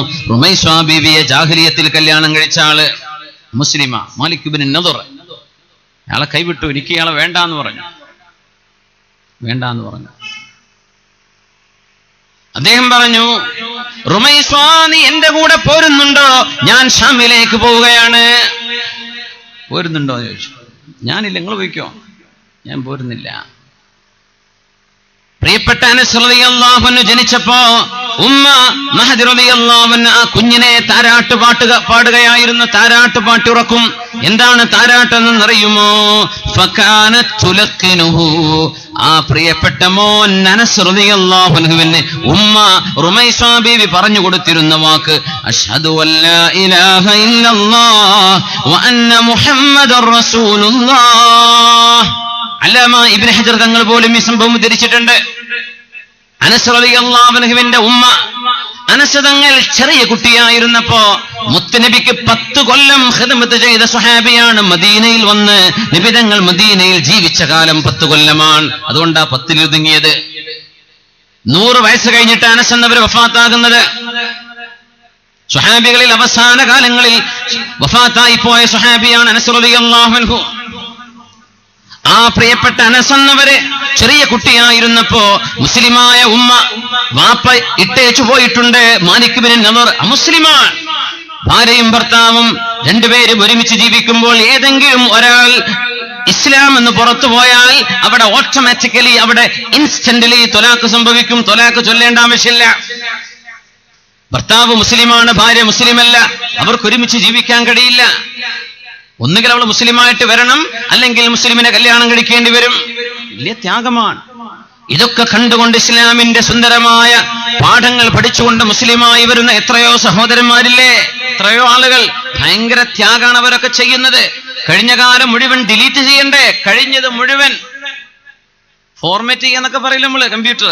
കഴിഞ്ഞ മുഴുവൻ കാലം കഴിഞ്ഞു. പേര് മാറ്റി, ഐഡന്റിറ്റി മാറ്റി, എല്ലാം മാറ്റി. ഇപ്പോഴാ മുസ്ലിം ആവുക. നമ്മളൊക്കെ റമദാൻ മാസം നോമ്പ് നോറ്റിട്ട് ഏമ്പക്കെട്ട് നടക്കുക, ഞാനും മുസ്ലിമാന്ന് പറഞ്ഞിട്ട്. ഇവരൊക്കെ ചെയ്യുന്ന ത്യാഗം കാണണം. അങ്ങനെ മുസ്ലിമായി വന്ന 2 ചെറുപ്പക്കാർ ഈ സദസ്സിലുണ്ട്, എനിക്കറിയാം. വലിയ ത്യാഗമാണത്, വലിയ ത്യാഗമാണ്. അള്ളാഹുവിന് വേണ്ടി ചെയ്യുന്ന ത്യാഗമാണ്. അള്ളാഹു തആല അവർക്ക് 2 കൂലിയാ കൊടുക്കുക. 2 കൂലിയാണ്. ഒന്ന് ധർമ്മസമരത്തിന്റെ കൂലി പോലത്തെ കൂലി. സ്വന്തം നാട്ടുകാരിൽ സത്യവും ധർമ്മവും എന്താണെന്ന് മനസ്സിലായിട്ടും എന്തെങ്കിലും തഅസ്സുബിന്റെ പേരിൽ, റൈസിസത്തിന്റെ പേരിൽ അത്തരം ആളുകളെ വേട്ടയാടുന്നവർക്കിടയിൽ നിന്നുകൊണ്ടാണ് അവർ കലിമത്തു ഷഹാദ ചൊല്ലുന്നത്. അനസ് റളിയല്ലാഹു അൻഹുവിന്റെ ഉമ്മ അനസ് എന്നവരെ മടിയിൽ വെച്ച് താരാട്ട് പാടുന്നത് അഷ്ഹദു അല്ലാ ഇലാഹ ഇല്ലല്ലാഹ് വ അന്ന മുഹമ്മദർ റസൂലുള്ളാഹ്. നമ്മൾ പറയും ലാ ഇലാഹ ഇല്ലല്ലാഹ്, ലാ ഇലാഹ ഇല്ലല്ലാഹ് മതി, വളരെ ഖൈറാണ്. പക്ഷെ ഈ കുട്ടിയെ കൊണ്ട് പറയിപ്പിക്കുന്നത് ഷഹാദത്താണ്, അഷ്ഹദു അല്ലാ ഇലാഹ ഇല്ലല്ലാഹ് വ അന്ന മുഹമ്മദർ റസൂലുള്ളാഹ്. ഇതിങ്ങനെ പാടുമ്പോ അനസ് എന്നവരുടെ വാപ്പ, മുസ്ലിമല്ലാത്ത വാപ്പ മാലിക് ഇബ്നു നദർ അന്നേ പറയും റുമൈസ ബീവിയോട്, പെണ്ണേ ലാ തുഫ്സിദി അലാ ഇബ്നി, എന്റെ മകനെ നീ നശിപ്പിക്കല്ലേ പെണ്ണേ, എന്റെ മകനെ നീ നശിപ്പിക്കല്ലേ. അയാൾ പറയും. അനസ് റളിയല്ലാഹു അൻഹുവിന്റെ ഉമ്മ പറയും ഇന്നി വല്ലാഹി ഉഇദ്ദു ഇബ്നി ലിഅംരിൻ ലാ തഅലമു, നിങ്ങൾ അറിയാത്ത ഒരു പ്ലാൻ എന്റെ മകനെ കുറിച്ച് എനിക്കുണ്ട്, ആ കാര്യം നടപ്പാക്കാനാണ് എന്റെ മോനെ ഞാൻ വളർത്തുന്നത്. അനസ് റളിയല്ലാഹുവിന്റെ ഉമ്മ പറയും. അങ്ങനെ സംസാരിക്കാൻ പ്രായമാവുന്നതിന്റെ മുമ്പേ, വാക്കുകൾ നാവിൽ പറയാൻ പ്രായമാകുന്നതിന്റെ മുമ്പേ അഷ്ഹദു അല്ലാ ഇലാഹ ഇല്ലല്ലാഹ്, അല്ലാഹു അല്ലാതെ ആരാധിക്കപ്പെടാൻ അർഹനായി കണ്ണുകൊണ്ട് കാണപ്പെടാത്ത, കണ്ണുകളെ കൊണ്ട് കാണാൻ കഴിയാത്ത, എന്നാൽ ഈ മഹാപ്രപഞ്ചം സംവിധാനിച്ച ഏക ഒരുത്തനായ പടച്ചവനാരോ ആ അല്ലാഹു അല്ലാതെ മറ്റാരുമില്ലെന്നും വ അന്ന മുഹമ്മദൻ റസൂലുള്ളാഹ്, അമ്പിളിമാമനെ പോലെ പരിപൂർണ ചന്ദ്രന്റെ ശോഭയുള്ള, അതിനേക്കാൾ ലാവണ്യവും ചമൽക്കാരവുമുള്ള ഈ മുത്ത് നബിയുണ്ടല്ലോ, അത് അള്ളാഹു ഈ ലോകത്തെ മനുഷ്യർക്ക് എന്താണ് അള്ളാഹു ഉദ്ദേശിക്കുന്നത്, എങ്ങനെ ജീവിക്കണമെന്നാണ് അള്ളാഹുവിന്റെ തീരുമാനമെന്ന് അവൻ അറിയിച്ചു കൊടുത്ത അവന്റെ ദൂതരാണ്, അവന്റെ റസൂലാണ് മുത്ത് മുഹമ്മദ് സ്വല്ലല്ലാഹു അലൈഹി വസല്ലം. ഇതാണ് ആ ഷഹാദത്തിന്റെ വാക്കിന്റെ അർത്ഥം, നമുക്കറിയാമല്ലോ. പ്രിയപ്പെട്ട അനസ് റളിയല്ലാഹു അൻഹുവിന്റെ ഉമ്മ ഈ വാക്കിങ്ങനെ പറയുമ്പോഴിടക്ക് ഇങ്ങനെ ഭർത്താവ് പറയും, വേണ്ട വേണ്ട, നീ ഇതൊന്നും പറയണ്ട, വേറെ വല്ല പാട്ടും പാടിക്കൊടുക്ക്. ആ പാട്ടാടുന്ന ഏർപ്പാടൊക്കെ നിർത്തിയില്ല, ഇപ്പൊ ലാ ഇലാഹ ഇല്ലല്ലാഹ് തന്നെ തിരിച്ചു പോകുന്നില്ലേ, എന്റെ ഇടക്ക് ഭയങ്കര എന്തൊക്കെയോ പാട്ടൊക്കെ പാടി അല്ലേ. നമ്മളെ കാസർകോട്ടുകാരായ എല്ലാ തരത്തിലെ ഗാനമേളയും വെക്കുന്ന ആൾക്കാർ, ഞാനത് തുറന്നു പറയാണ്, നിങ്ങൾ അള്ളാനെ പേടിക്കുന്ന ആൾക്കാരാണ്. നിങ്ങൾക്ക് അള്ളാനെ ഇഷ്ടമാണ്, ഇബ്ലീസിനെ ഇഷ്ടമാണെന്ന് എനിക്ക് തോന്നുന്നത്. ചില ആൾക്കാരൊക്കെ ഉണ്ട്, എല്ലാവരും എല്ലാ നാട്ടിലും ഇല്ലേ അല്ലേ, ചെറിയ കാസർഗോഡ് ഭയങ്കര കുറിച്ച് അങ്ങനെയൊന്നുമില്ല, എല്ലാ നാട്ടിലും ഉണ്ട്. പൈസ കൈ കിട്ടിയ എല്ലാ ചെയ്യുന്ന കുരുത്തക്കേടനും ഇവിടെ ഉള്ളവരും ചെയ്യുന്നുള്ളൂ. അതും കൂടെ നമുക്ക് നിർത്തണം എന്ന ആഗ്രഹം ഇൻഷാ അല്ലാഹ്. കറുത്ത നിറമുള്ളൊരു കുട്ടിയാണ്. ഉമർ തങ്ങൾ യാ ഗുലാം, മോനെ അവ തഫ്അലു കദാ ബി അബീക, നിങ്ങളുടെ വാപ്പയോട് മോനെ ഇങ്ങനെയൊക്കെ പെരുമാറുന്നുണ്ടോ? അമാ സമിഅത ഖൗലല്ലാഹ്, അല്ലാഹു പറഞ്ഞത് മോനെ കേട്ടിട്ടില്ലേ? വബിൽ വാലിദൈനി ഇഹ്സാനാ, വാപ്പയോടും ഉമ്മയോടും നന്മ ചെയ്യണമെന്ന് അല്ലാഹു പറഞ്ഞത് മോനെ ഓർമ്മയില്ലേ? മോനെന്താ വാപ്പയെ ചവിട്ടുന്നത്, അടിക്കുന്നത്? സെലക്ട് ചെയ്തെടുക്കേണ്ട വിഷയമാണ്. ഓൺലൈൻ ഫ്രണ്ട്ഷിപ്പിൽ കയറിയിട്ട് കല്യാണം കഴിച്ചുകൂടേണ്ടതല്ല. ആരാണ് തന്റെ ഭാര്യ, ആരായിരിക്കണം എന്റെ കുഞ്ഞിന്റെ ഉമ്മയാവേണ്ടത് എന്ന് വാപ്പ കല്യാണം കഴിക്കുന്ന സമയത്ത് ചെറുപ്പക്കാരൻ കൃത്യമായും ആലോചിച്ച് കൃത്യമായും തെരഞ്ഞെടുക്കേണ്ട വിഷയമാണ്, ധൃതി പിടിച്ച് ചെയ്യേണ്ട കാര്യമല്ലാതെ. فلا تكونوا ممن عرفت بالفسق والفجور, തിന്മ ചെയ്യുന്ന പെണ്ണായി പോവരുത്, തിന്മ ചെയ്യുന്ന പെണ്ണായി പോവരുത്. ഈ പ്രേമിച്ച് കല്യാണം കഴിച്ചാലൊക്കെ ചിലപ്പോൾ കുറച്ച് വിജയിക്കുന്ന കേസുകൾ വളരെ കുറവ്, വിജയിക്കാന്ന് ഞാൻ പറയല്ല, സക്സസ്ഫുൾ ആയി പോകുന്ന കുടുംബജീവിതം കുറവാണ്, അധികവും ഫെയില്യൂറാണ്. കുറച്ച് കാലം കഴിഞ്ഞാൽ ഈ ആവേശം കുറയും. അതാ വിഷയം, കിട്ടണവരാണ് ആവേശം ഉണ്ടാവും, കിട്ടിക്കഴിഞ്ഞാൽ ആവേശം പോകും. നമ്മളിപ്പോൾ ഐഫോൺ 6 വാങ്ങണമെന്നൊക്കെ ആഗ്രഹിച്ചു നോക്കി, എന്തോ ഒരു രസമായിരിക്കും വാങ്ങണ മുമ്പ്, അത് കൈ കിട്ടി ഒരു മാസം കഴിഞ്ഞാൽ തീരും. ഇത്രയേ ഉള്ളൂ. ഞാൻ വിചാരിച്ചു എന്തോ ഇനിയിപ്പോൾ 6+ എന്താ ഇറങ്ങിയതാണ്, ഇനി പ്ലസ് മതി എന്ന് അറിയാം, മറ്റേതും എടുത്തു, എടുത്തു. ഈ പ്രേമ കല്യാണത്തിന്റെ അവസ്ഥ ഇതാണ്. അത് അച്ചീവ് ചെയ്യണവരെ ഭയങ്കര ത്രില്ലിംഗ് ആയിരിക്കും. അവൻ്റെ ഉമ്മയും വാപ്പയും പറഞ്ഞിട്ടില്ല, അവൻ്റെ ഉമ്മയും വാപ്പയും അവൻ്റെ സുഹൃത്തുക്കളായിരിക്കും, ഒരു പറഞ്ഞത് അവൻ കേൾക്കുക, ആവേശമൊക്കെ തീരും. അപ്പൊ ഇവന്റെ ചിരി കണ്ട് മയങ്ങി പോകുന്നതാണ് ഇവള്. ചിലപ്പോൾ ഹോസ്പിറ്റലിൽ നിന്ന് കണ്ടതാണ്, കോളേജിൽ നിന്ന് കണ്ടതാണ്, റോഡ് സൈഡിൽ നിന്ന് കണ്ടതാണ്, അല്ലെങ്കിൽ സ്ഥിരം ഷോപ്പിലേക്ക് വരുന്ന കസ്റ്റമറാണ്. ഇവന്റെ ചിരി കണ്ട് അവൾ മയങ്ങിയിട്ടുണ്ടെങ്കിൽ ഇവനേക്കാളും ഗ്ലാമറുള്ള ഒരുത്തന്റെ ചിരി കണ്ട അവൾ മയങ്ങും. അതാണ് ഇതിന്റെ ലോജിക് അല്ലേ? ആണ്. അതാണ് അത് ഇവന് തടയാൻ പറ്റൂല. നിങ്ങൾ എൻ്റെ ഒപ്പം അങ്ങനെയല്ല കൂടിയത് എന്നോട് പറയും, പിന്നെ മിണ്ടാൻ പറ്റൂല. ആരാണ് നിങ്ങളുടെ കുഞ്ഞുങ്ങൾക്ക് മാതാവേണ്ടതെന്ന് നിങ്ങൾ ചിന്തിച്ച് വളരെ കൃത്യമായി തിരഞ്ഞെടുക്കേണ്ട വിഷയമാണ്. ഒരു ബാപ്പ മക്കളോട് ചെയ്യേണ്ട ബാധ്യതയാണ് എന്ന് ഫാറൂഖ് റളിയല്ലാഹു അൻഹു. ചിലർ പറയും ഞാൻ കല്യാണം എനിക്ക് കുട്ടികളൊന്നും വേണ്ട. ആ ഡയലോഗൊക്കെ പറഞ്ഞൊരു 3 കൊല്ലം കഴിഞ്ഞവൻ താനെ വരും. ഉസ്താദ്മാരുടെ അടുത്തൊക്കെ ദോരക്കണം കേട്ടോ വന്നാര ഉസ്താദ് ഒരു കുട്ടി ഉണ്ടാവാന്. ആദ്യം വിചാരിച്ചു ഇതിലൊന്നും വലിയ കാര്യമില്ല എന്നൊക്കെ. കുട്ടികൾ നാട്ടുകാർ വിടൂലല്ലോ, അതല്ലേ ആർക്കാ കുഴപ്പം ചോദിച്ചു കിടക്കും. പിന്നെ കുടുങ്ങിയില്ലേ. ഓൾക്കാ നിനക്കാ ഗൾഫിക്ക് 6 മാസം എന്നിട്ടുണ്ടായില്ലേ, വല്ലാത്ത ടിക്കറ്റ് പോയില്ലേ, ഇങ്ങനെയൊക്കെ പറയും നാട്ടുകാർ. അപ്പൊ അവന് കുഞ്ഞുണ്ടാവണമെന്ന് ആഗ്രഹം ഉണ്ടാവും. അപ്പോഴേ ആരാണ് നിന്റെ കുഞ്ഞിന്റെ ഉമ്മയാവേണ്ടത് എന്ന് എന്ത് ചെയ്യണം, ആലോചിച്ച് ചെയ്യേണ്ടത്. മക്കളോട് വാപ്പ ചെയ്യുന്ന ഉത്തരവാദിത്തമാണ്. ചാടിച്ചു കൊണ്ടുവരണ്ട, എന്ത് ചെയ്യാ, തീരുമാനിച്ചാലോചിച്ച് അവളുടെ ദീനും ചുറ്റുപാടും സ്വഭാവവും ഒക്കെ ബോധ്യപ്പെട്ടിട്ട് അറേഞ്ച്ഡ് മാരേജ്, അതിലെ ബറക്കത്തുള്ളൂ. അതിനാണ് അള്ളാഹുവിന് പൊരുത്തം. അള്ളാഹു തൗഫീഖ് ചെയ്യട്ടെ. രണ്ടാമത്തെ ബാധ്യത ഉമർ തങ്ങൾ മകന്റെ മുമ്പിൽ വെച്ച് വാപ്പയോട് പറഞ്ഞു കൊടുക്കുന്നു, മകന് ഏറ്റവും നല്ല പേര് വെക്കണം. നല്ല അർത്ഥമുള്ള പേര്, സ്വഹാബത്തിന്റെ പേര്, അംബിയാഇന്റെ പേര്, അല്ലെങ്കിൽ നല്ല അർത്ഥമുള്ള പേര് വെക്കണം. മുസ്ലിമാണെന്ന് തോന്നുന്ന പേര് വേണം. ഒന്നുകൂടെ പറഞ്ഞു കൊടുക്കൂ, ഉമർ എന്നവരെ അമീറുൽ മുഅ്മിനീൻ 3 എണ്ണമുണ്ടല്ലോ, എന്റെ വാപ്പയോട് പറഞ്ഞു കൊടുക്കിൻ. അൻ യുഹഫിദഹുൽ ഖുർആൻ, ആ മകന് ഒരൽപ്പമെങ്കിലും ഖുർആൻ പഠിപ്പിച്ചു കൊടുക്കണം. വാപ്പയുടെ ബാധ്യതയാണ്. ഗെയിമൊക്കെ നമ്മൾ ഇഷ്ടം പോലെ അയച്ചു കൊടുക്കേണ്ട കുട്ടിക്ക്. ഖുർആൻ പഠിക്കാനുള്ള ഏതെങ്കിലും ഒരു ഡിവൈസ്. ഫാറൂഖ് റളിയല്ലാഹു അൻഹു ഈ 3 വിഷയം പറഞ്ഞപ്പോ ഈ മകൻ പറഞ്ഞു, വല്ലാഹി യാ അമീറുൽ മുഅ്മിനീൻ, മുഅ്മിനീങ്ങളുടെ നേതാവായവരെ, അല്ലാഹുവിനെ തന്നെയാണ് സത്യം. ഇന്ന അബീ മാ ഫഅല ദാലിക്, എന്റെ വാപ്പ ഇതൊന്നും ചെയ്തിട്ടില്ല. അമീറുൽ മുഅ്മിനീൻ ഇതൊന്നും ചെയ്തിട്ടില്ല. സുബ്ഹാനല്ലാഹ്. എന്റെ ഉമ്മ ആരാണെന്നറിയുമോ? അമീറുൽ മുഅ്മിനീൻ, അടിമച്ചന്തയിൽ വിൽക്കപ്പെടുന്നിരുന്ന എന്റെ ഉമ്മ. ഫഅമ്മാ ഉമ്മി ഫഹിയ സൗദാ ഇശ്തറാഹാ ബിദിർഹമൈൻ, 2 ദിർഹമിന് അടിമച്ചന്തയിൽ നിന്ന് കറുത്ത വർഗക്കാരിയായ ഒരു ഭംഗിയും ഒരു സ്വഭാവ ഗുണങ്ങളും ഇല്ലാതിരുന്ന 2 ദിർഹമിന് വില കുറഞ്ഞു കിട്ടിയപ്പോൾ എന്റെ ഉപ്പ വാങ്ങിച്ചു പോന്നവളാണ് എന്റെ ഉമ്മ. അന്ന് അടിമപ്പെണ്ണുങ്ങൾ വ്യഭിചാരം ചെയ്യുന്നവരാണെന്ന് അറിയപ്പെടുക. അടിമപ്പെണ്ണുങ്ങളിൽ ആ വ്യഭിചാരമുണ്ടായത്. നിങ്ങൾ ലാ തുക്രിഹു ഫതയാതികും അലൽ ബിഗാഇ ഇൻ അറദ്ന തഹസ്സുനാ, ആ ആയത്ത് വ്യാഖ്യാനിക്കുമ്പോൾ മുഫസ്സിരിങ്ങൾ പറയും, അടിമപ്പെണ്ണുങ്ങൾ വ്യഭിചാരം കൊണ്ട് നടന്നവരാ, അതിലൊന്നും കുഴപ്പമില്ല എന്ന് വിചാരിച്ചവരാണ്.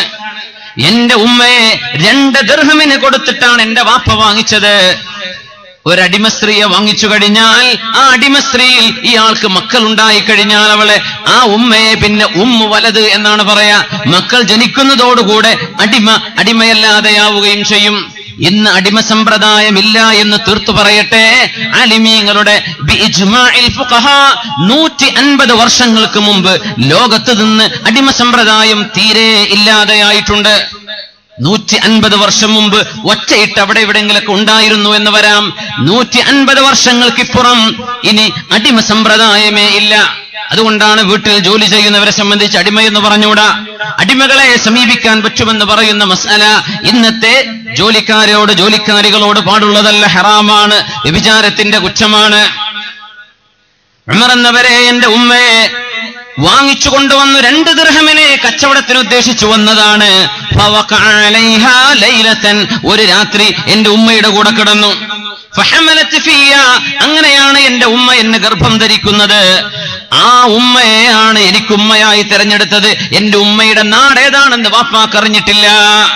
എന്റെ ഉമ്മയുടെ കുടുംബം ഏതാണെന്ന് വാപ്പാക്ക് അറിയില്ലായിരുന്നു. അമീറുൽ മുഅ്മിനീൻ, എന്റെ ഉമ്മ നല്ല നടപ്പുകാരിയാണോ ഇതൊന്നും നോക്കിയിട്ടില്ല. ചീപ്പ് എന്ന് പറഞ്ഞ്, വില കുറഞ്ഞത് എന്ന് പറഞ്ഞ് അടിമയായ ഉമ്മയെ, ഒരു പെണ്ണിനെയാണ് എന്റെ ഉമ്മയെ തിരഞ്ഞെടുത്തത്. രണ്ടാമത്തെ വിഷയം, മകന് നല്ല പേര് വെക്കണമെന്നാണല്ലോ. എന്റെ മകന് എനിക്ക് പേര് വെച്ചത്, എന്റെ വാപ്പ പേര് വെച്ചത് എന്താണെന്നറിയുമോ? എന്താ? ജുഅല്. ജുഅല് എന്ന് പറഞ്ഞാൽ ശമ്പളം എന്നാ, പൈസ, കൂലി എന്ന് പറയില്ലേ. വസമ്മാനി ജുഅല, എനിക്കൊരു അബ്ദുള്ള എന്നോ അബ്ദുറഹ്മാൻ എന്നോ ഒരു അഹ്മദ് എന്നോ പേരിടാതെ ജുഅല, അതും പൈസ തന്നെ, കൂലി എന്നതിന്റെ അർത്ഥം. എന്റെ ഉമ്മയെ വാങ്ങിച്ചത് 2 ദിർഹമിന്, വാപ്പാക്ക് പൈസ ഇല്ലാതെ മറ്റൊരു ചിന്തയുമില്ല, എനിക്ക് പേര് വെച്ചതും ജുഅല് എന്ന്. അത് മാത്രമല്ല, വമാ ഹഫ്ഫദനിൽ ഖുർആൻ, വിശുദ്ധ ഖുർആനിൽ നിന്ന് ഒരു സൂറത്ത് പോലും എനിക്കെന്റെ വാപ്പ പറഞ്ഞു തന്നിട്ടില്ല, പഠിപ്പിച്ചു തന്നിട്ടില്ല. ഈ മറുപടി കേട്ടപ്പോഴാണ് അമീറുൽ മുഅ്മിനീൻ ഉമർ ഫാറൂഖ് റളിയല്ലാഹു അൻഹു ദേഷ്യം പിടിച്ചുകൊണ്ട് ആ വാപ്പയോട് പറഞ്ഞത്, ഇദ്ഹബ് വലാ അറാക്, പോടോ എന്റെ മുമ്പിൽ നിന്ന്, നിന്നെനിക്ക് കാണണ്ട, നീ എന്റെ മുമ്പിൽ വരരുത് എന്ന് പറഞ്ഞ് ആ ബാപ്പയെ ആട്ടി ഓടിച്ചിട്ടുണ്ട് ഉമർ റളിയല്ലാഹു അൻഹു. ബഹുമാനപ്പെട്ട അമീറുൽ മുഅ്മിനീൻ പറഞ്ഞ വാക്ക്, ഫവല്ലാഹി ലഖദ് സബഖത വലദക ഇലൽ ഉഖൂഖ്, നിന്റെ മകൻ നിന്നെ ഉപദ്രവിച്ചു എന്ന് പറയുന്നതിന്റെ മുമ്പ് നീ നിന്റെ മകനെ ഉപദ്രവിച്ചവനാണ്, അതുകൊണ്ട് നിന്റെ പരാതി ഞാൻ കേൾക്കുകയില്ല, പൊയ്ക്കോ ഇവിടുന്ന് എന്ന് ആട്ടി ഓടിച്ചു ഫാറൂഖ് റളിയല്ലാഹു അൻഹു. ഇദ്ഹബ് വലാ അറാക അബദാ, എന്റെ മുമ്പിലേക്ക് വരരുത്. അപ്പേ പറഞ്ഞേക്ക് എന്താണെന്നറിയോ, ഗൾഫിൽ നിന്ന് പൈസ കൊടുത്താലൊന്നും മക്കളോടുള്ള ബാധ്യത തീരുന്നില്ല എന്ന് നമുക്കൊക്കെ ഇപ്പൊ തിരിഞ്ഞു തുടങ്ങിയിട്ടുണ്ട്. ഗൾഫിലുള്ളവര് ലാഭം വിചാരിക്കില്ല. എല്ലാവരും എപ്പോഴും പറയാം, ഈ ഗൾഫിൽ നിൽക്കുന്നത് വലിയ സുഖം ഉണ്ടായിട്ടൊന്നുമല്ല ഉസ്താദേ, ഇവിടുത്തെ കുബൂസ് എന്നാ പൂതിയായിട്ടല്ല വരുന്നത്, നാട്ടിൽ നിൽക്കുന്ന ടെൻഷൻ അറിയണ്ട. ഒരു 10,000 ഉറുപ്പിക അയച്ചാല് ഹോസ്പിറ്റലിലേക്ക് കൊണ്ടുവരെ ഇഞ്ചക്ഷൻ കൊടുക്കുക, ഗ്ലൂക്കോസ് കയറ്റുക, അതൊക്കെ പെരക്കാര്. നമുക്ക് സ്വസ്ഥമായിട്ട് TV കണ്ട് കടന്നാൽ മതിയല്ലോ. ഇവിടെ ഈ ടെൻഷൻ അറിയണ്ട, നാട്ടിലുള്ളവർക്ക് ഇതൊക്കെ അറിയേണ്ടതുള്ളൂ. പൈസ അയച്ചാൽ തീരുമല്ലോ, ആ റാഹത്തിനായി കയറിപ്പോരുന്നത്. സുബ്ഹാനല്ലാഹ്. പിന്നെ തിരിച്ചു വരുമ്പോഴേ മക്കളൊന്നും ഉണ്ടാവില്ല. മക്കള് ചോദിക്കുക, പിന്നെ ഇത് ആരാന്നാ ചോദിക്കുക, ആരായി വന്നിരിക്കണതുമ്മ, ഇത് നിന്റെ വാപ്പയാണോ മോനെ, വാപ്പേ? മക്കൾക്ക് വാപ്പയെ തിരിച്ചറിയാൻ പറ്റാതെ വരും. പിന്നെ ആ മക്കളിൽ നിന്ന് എങ്ങനെയാ നമ്മൾ നന്മ പ്രതീക്ഷിക്കുക? വാപ്പമാരോട് പറയാണ്, ഇത് കേൾക്കുന്ന ചെറുപ്പക്കാർ, നാളെയല്ലെങ്കിൽ അടുത്ത ഭാവിയിൽ വാപ്പമാരാവേണ്ടവരാണ്, ഒരു കുടുംബത്തിന് നേതാക്കന്മാരാവേണ്ടവരാണ്. മനസ്സിലാക്കി വെക്കുക, ദീൻ എന്നത് ഒരാൾക്കും ഒളിച്ചോടാൻ പറ്റാത്ത വിധം ഉത്തരവാദിത്തങ്ങൾ ഏൽപ്പിക്കുകയാണ് ഇസ്ലാം. നിങ്ങൾ ഏറ്റെടുക്കണം നിങ്ങളുടെ കുടുംബത്തെ, നിങ്ങളാണ് അതിന് ഉത്തരവാദികൾ. ഒരു മുസ്ലിമായ മനുഷ്യന്റെ വീട്, അവിടെ അതിഥിയായി പോയിരിക്കുകയാണ് ഒരാൾ. കുട്ടികളെ വളർത്തേണ്ട ആ ഒരു ചുറ്റുപാടിനെ സംബന്ധിച്ച് ചർച്ച നടന്നുകൊണ്ടിരിക്കുമ്പോ അയാൾ പറഞ്ഞു, എന്റെ വീടിന്റെ തൊട്ട് മുമ്പിൽ ഒരു ചെറുപ്പക്കാരനുണ്ടായിരുന്നു. ആ കുട്ടി പഠിക്കുമ്പോ വാപ്പയുടെ ആകെയുള്ള ശ്രദ്ധ മോൻ സ്കൂളിൽ പോയിട്ടുണ്ടോ എന്ന് മാത്രമാ ചോദിക്കാറ്. ഖുർആനോദിയോ നിസ്കരിച്ചോ ഇതൊന്നും വാപ്പാക്ക് വിഷയമല്ല. ഏതെങ്കിലും ഒരു ദിവസം സ്കൂൾ ഓഫാണെന്ന് പറഞ്ഞാൽ വാപ്പാക്ക് കാരണം അറിയണം, എന്തുകൊണ്ട് പോയില്ലെന്നറിയണം, ഒക്കെ ബോധിപ്പിക്കണം. നിസ്കാരം പ്രശ്നമല്ല. ആ മകന് 10 വയസ്സായപ്പോഴും വാപ്പാക്ക് ശ്രദ്ധ വരുന്നില്ല. മോനോടൊന്ന് നിസ്കരിക്കണമെന്ന് വാപ്പ പറഞ്ഞു തുടങ്ങിയിട്ടില്ല. വളരെ ദാരുണമായ സംഭവം, മുസ്ലിം ലോകത്ത് ചർച്ച ചെയ്യപ്പെട്ട ഒരു സംഭവം. ഇത് നടന്നത് അറബ് ലോകത്താണെന്നതാണ് വലിയൊരു അത്ഭുതം. അറബ് ലോകത്താണ് നടന്നത്. ആ കേസിന്റെ വിചാരണ ഇപ്പോഴും നടന്നുകൊണ്ടിരിക്കുകയാണ്. മകന്റെ കയ്യിൽ കാശ് കിട്ടാൻ വേണ്ടി തുടങ്ങി. 50 റിയാൽ അവന്റെ കയ്യിലേക്ക് വരണം. 50 റിയാൽ ഒരു ദിവസം. വാപ്പ കൊടുക്കുന്ന ചെലവിൽ നിന്ന് ഏറെ വാങ്ങിക്കാൻ തുടങ്ങിയവൻ 10th-ലെത്തിയപ്പോ, 10ാം ക്ലാസ്സിലെത്തിയപ്പോ കയ്യിൽ കാശ് കിട്ടി തുടങ്ങുമ്പോൾ മക്കൾക്ക് പൈസയുടെ വില അറിയാതെ വരും. 100ന്റെ കടലാസ്, അങ്ങനെ പറയാം, 100ന്റെ കടലാസ്, 500ന്റെ കടലാസ്, ഇതിന്റെ മൂല്യം എത്രയാണെന്നവൻ അറിയില്ല. പെങ്ങളിൽ നിന്നൊരു 50 ഏറെ വാങ്ങാൻ തുടങ്ങി. ഉമ്മയെ പേടിപ്പിച്ചു വാങ്ങിച്ചു. ഉമ്മമാര് പിന്നെ വേഗം പേടിച്ചു കൊടുക്കും. അതാണ് അവസ്ഥ. സ്വന്തം ജന്മം നൽകിയ കുഞ്ഞുങ്ങളെ ഉമ്മമാര് പേടിക്കണ കാലാണ്. ആ കുഞ്ഞിനെ താലോലിച്ച് വളർത്തിയ ഉമ്മയാണ്. ആ ഉമ്മയുടെ നെഞ്ചിൽ നിന്നാണ് അവന് പോഷണം കിട്ടിയത്. ഇതൊന്നും ചിന്തിക്കൂലല്ലോ. വളർന്നു വലുതാകുമ്പോ താൻ ആരോ ഒരാളായിട്ടുണ്ട്. തന്റെ ഉമ്മയെ മറന്നു പോകുന്നവർ. നല്ല സ്നേഹവും കരുണയുമുള്ള ഉമ്മമാർ, നല്ല ജഗജില്ലിയായ ഉമ്മമാർ വേറുണ്ടേ. മക്കള് വെറും പൈസക്ക് മാത്രം പറഞ്ഞേക്കണ ഉമ്മമാരുണ്ട്. പൈസ അയച്ചാൽ മതി, ഓന് ജീവിച്ചിരിപ്പില്ലെങ്കിലും കുഴപ്പമില്ല, പൈസ ഇട്ടിയാൽ മതി. സുബ്ഹാനല്ലാഹ്. അങ്ങനെയല്ല. മയക്കുമരുന്നിന് അടിമയാകാൻ പോവുകയാണ് ഈ ചെറുപ്പക്കാരൻ. സ്കൂളുകളുടെ പരിസരങ്ങളിൽ മയക്കുമരുന്ന് വിൽപ്പനകൾ നടക്കാറുണ്ടല്ലോ. നമ്മുടെ നാട്ടിലൊക്കെ ഉണ്ടാവും ചിലപ്പോ, അല്ലാഹു ആലം. ഞാൻ പറയട്ടെ, നമ്മുടെ ബങ്കരക്കുന്നിന്റെ ഒരു ഭാഗത്തും നമ്മുടെ പരിസരത്ത്, നെല്ലിക്കുന്നിന്റെ പരിസര പ്രദേശങ്ങളിലോ, നമ്മുടെ കാസർഗോഡ് ടൗൺ അതിന്റെ പരിസര പ്രദേശങ്ങളാണ് ഇതൊക്കെ. വളരെ വൾനറബിൾ ആണ്. എപ്പോഴും ഏത് തിന്മയിലേക്കും ആക്സസ് കൂടും ടൗൺ ജീവിതമാകുമ്പോ. ഞാൻ പറയട്ടെ, ഒരു പോലീസോ പട്ടാളോ ഇടപെടുന്നതിന്റെ മുമ്പ് നാട്ടുകാരായ ചെറുപ്പക്കാർ, ഈ മയക്കുമരുന്ന് വിൽക്കുന്ന ആളുകളുണ്ടെങ്കിൽ നിങ്ങൾ പിടിക്കുക, നിയമത്തെ ഏൽപ്പിക്കുക. അവര് വരട്ടെ, ഇവര് വരട്ടെ, നിയമം ഇടപെടട്ടെ. നിങ്ങൾ കണ്ടില്ല, അറിഞ്ഞില്ല എന്ന് നടിക്കരുത്. നിങ്ങൾക്കറിയുമല്ലോ, നമ്മുടെ സ്കൂളിൽ പോകുന്ന മക്കൾ 10ാം ക്ലാസ് സ്കൂളിലേക്ക് പോകും. +2 സ്കൂളിന്റെ മുമ്പിൽ, ഹയർ സെക്കൻഡറി സ്കൂളിന്റെ മുമ്പിലെ പെട്ടിക്കടകളുടെ മറവിലാണ് പ്രായമുള്ള ആളുകൾ കച്ചവടം ചെയ്യുന്നുണ്ട്. എന്താ വിൽക്കുന്നത്? മയക്കുമരുന്ന്, ഡ്രഗുകൾ കൊച്ചു മക്കൾക്ക് കൊടുക്കുകയാണ്. അങ്ങനെയൊക്കെ അബദ്ധത്തിൽ പെട്ടുപോയ മക്കൾ എത്രയാണ് നമ്മുടെ സദസ്സിലുണ്ടോ? അല്ലാഹു ആലം. നമ്മുടെ പരിസരത്ത് കാണില്ലേ? പിന്നെ അവർക്ക് ഇഞ്ചക്ഷൻ വെക്കാതെ എണീറ്റ് നിൽക്കാൻ പറ്റാത്ത അവസ്ഥ വരുന്നില്ലേ? ഹാർട്ടും ലിവറൊക്കെ അടിച്ചു പോയില്ലേ? ശരീരം നശിപ്പിച്ചു, സ്വഭാവം നശിപ്പിച്ചു, ഈമാൻ നശിപ്പിച്ചു, കുടുംബത്തെ നശിപ്പിച്ചു, എല്ലാം തളർത്തു കഴിഞ്ഞു. അള്ളാഹു നമ്മുടെ മക്കൾക്ക് സൽബോധം കൊടുക്കട്ടെ. നാട്ടുകാരായ ആളുകൾ, ഇവിടുത്തെ ചെറുപ്പക്കാർ നല്ലവരാണ്, നന്മയെ സ്നേഹിക്കുന്നവരാണ്. അല്ലായിരുന്നെങ്കിൽ ഈ സദസ്സിലേക്ക് നിങ്ങൾ ഈ നേരം എത്തിപ്പെടില്ല, എനിക്കുറപ്പാണ്. നിങ്ങൾ ഇവിടെ വന്നത് നിങ്ങളുടെ മനസ്സിനുള്ളിലെ നന്മയുടെ വെളിച്ചമാണ്. ഇല്ലെങ്കിൽ വല്ല ഗാനമേള എന്തെല്ലാം ലോകത്ത് നടക്കുന്നുണ്ട്. നിങ്ങൾ ഈ സദസ്സിലേക്ക് എത്തിയത് അള്ളാഹുവിനോട് സ്നേഹമുണ്ടായതിന്റെ പേര്. നിങ്ങളുടെ കൽബിന്റെ ഉള്ളിൽ എവിടെയോ ഒളിഞ്ഞിരിക്കുന്ന ദീനിനോടുള്ള ഹുബ്ബിരിക്കുന്നുണ്ട്. അള്ളാഹു മരണം വരെ നിലനിർത്തി തരട്ടെ. ആമീൻ യാ റബ്ബൽ ആലമീൻ. നിങ്ങൾക്ക് ഇടപെടാൻ കഴിയണം. നമ്മുടെ മഹല്ലുകൾ, നമ്മുടെ കോർണറുകൾ, നമ്മുടെ അങ്ങാടി കവലകൾ നമുക്ക് അറിയാൻ പറ്റുന്നവയാണ് അതൊക്കെ. നിങ്ങൾക്കറിയാലോ അതൊക്കെ. ആരാണിത് വിൽപ്പന ചെയ്യുന്നത്, ആരാ കൊണ്ടുപോയി കൊടുക്കുന്നത്? ഒരു ദിവസം അങ്ങ് വാച്ച് ചെയ്ത് നിന്നിട്ടെങ്കിലും തിരക്കേടില്ല. അത്തരം ദുഷ്കർമ്മികളെ പിടിച്ചേ പറ്റൂ. ആ കൈകളെ നമ്മൾ പിടിക്കണം, നിയമത്തെ ഏൽപ്പിക്കണം. നിയമം കൈയാളണം എന്നല്ല പറയുന്നത്, നിയമത്തിന്റെ മുമ്പിലേക്ക് കൊണ്ടുവരാ. നമ്മുടെ മക്കൾ നശിച്ചു പോവരുത്. ഇവന്റെ കീശ വീർപ്പിക്കാൻ വേണ്ടി നമ്മുടെ ഒരു തലമുറയാണ് ഇവിടെ നശിക്കുന്നത്. ആര് ചെയ്താലും. നമ്മുടെ സ്കൂളുകൾ, ക്യാമ്പസുകൾ, കോളേജ് ക്യാമ്പസുകൾ വളരെ ഡേഞ്ചറാണ്. നല്ല അച്ചടക്കത്തിൽ പോയി പഠിച്ചു വരുന്ന എത്രയോ നല്ല മക്കളുണ്ട്. അൽഹംദുലില്ലാഹ്. വീട്ടിൽ നിന്ന് ഇറങ്ങി ഹിജാബോടുകൂടെ ഇറങ്ങി കോളേജിൽ പോയി തിരിച്ചു വരുന്ന മക്കളുണ്ട്. അൽഹംദുലില്ലാഹ്. പക്ഷേ കാസർഗോഡ് നിന്ന് ട്രെയിൻ കയറി എറണാകുളത്തെ മെഡിക്കൽ കോളേജുകളിൽ, അവിടുത്തെ എഞ്ചിനീയറിംഗ് കോളേജുകളിൽ പഠിക്കുന്ന, ഹിജാബ് ധരിച്ച് ഇവിടുന്ന് ട്രെയിൻ കയറി പോകുന്ന നമ്മുടെ പെൺകുട്ടികൾ, കാസർഗോഡ് ജില്ലയിലെ പെൺകുട്ടികൾ എറണാകുളത്ത് ഇറങ്ങി തങ്ങളുടെ ഹോസ്റ്റലിൽ എത്തിക്കഴിഞ്ഞാൽ ആ പർദ്ദയും മുഖാവരണവും മുഴുവനും അഴിച്ചുവെച്ച് രാത്രികാലങ്ങളിൽ അവിടുത്തെ ക്യാമ്പസിലെ ചെറുക്കന്മാരോടുകൂടെ കറങ്ങുന്നത് എറണാകുളത്തുകാർ എന്നോട് പറഞ്ഞിട്ടുണ്ട്. സങ്കടം തോന്നുന്നുണ്ട് ഉസ്താദേ, ഞങ്ങൾ ഒരുപാട് പെൺകുട്ടികളെ പിടിച്ചിട്ടുണ്ട്. കണ്ടവന്റെ കൂടെ ഇറങ്ങിപ്പോവാൻ. ആരാണ് ഈ മക്കളെന്നറിയോ? പർദ്ദ ധരിച്ചു വരുന്ന മക്കളാണ്. നമ്മുടെ വീടിൽ നിന്ന് ഇറങ്ങിപ്പോകുന്ന മക്കൾ. ഉമ്മ വിളിക്കും, കുഴപ്പമില്ലല്ലോ മോളെ, സുഖം തന്നെയല്ലേ? സുഖമാണ്. എന്ത് സുഖം? അവര് ഹറാം ആസ്വദിച്ചു കൊണ്ടിരിക്കുകയാണ്. തിരിച്ചു വരുമ്പോഴേ ആ പർദ്ദ വരിടുന്നുള്ളൂ. ഒന്ന് അന്വേഷിക്കണം രക്ഷിതാക്കൾ. 50,000 ലക്ഷം കൊടുക്കണില്ലേ ക്യാമ്പസിലേക്ക്? ഒന്ന് പോയി നോക്കണം എന്റെ മോൾ എങ്ങനെയാ നടക്കുന്നത്. നമ്മുടെ മക്കൾ ഇതൊക്കെ ചെയ്യുന്നു എന്ന് പറയുമ്പോ വേദന തോന്നുന്നുണ്ട്.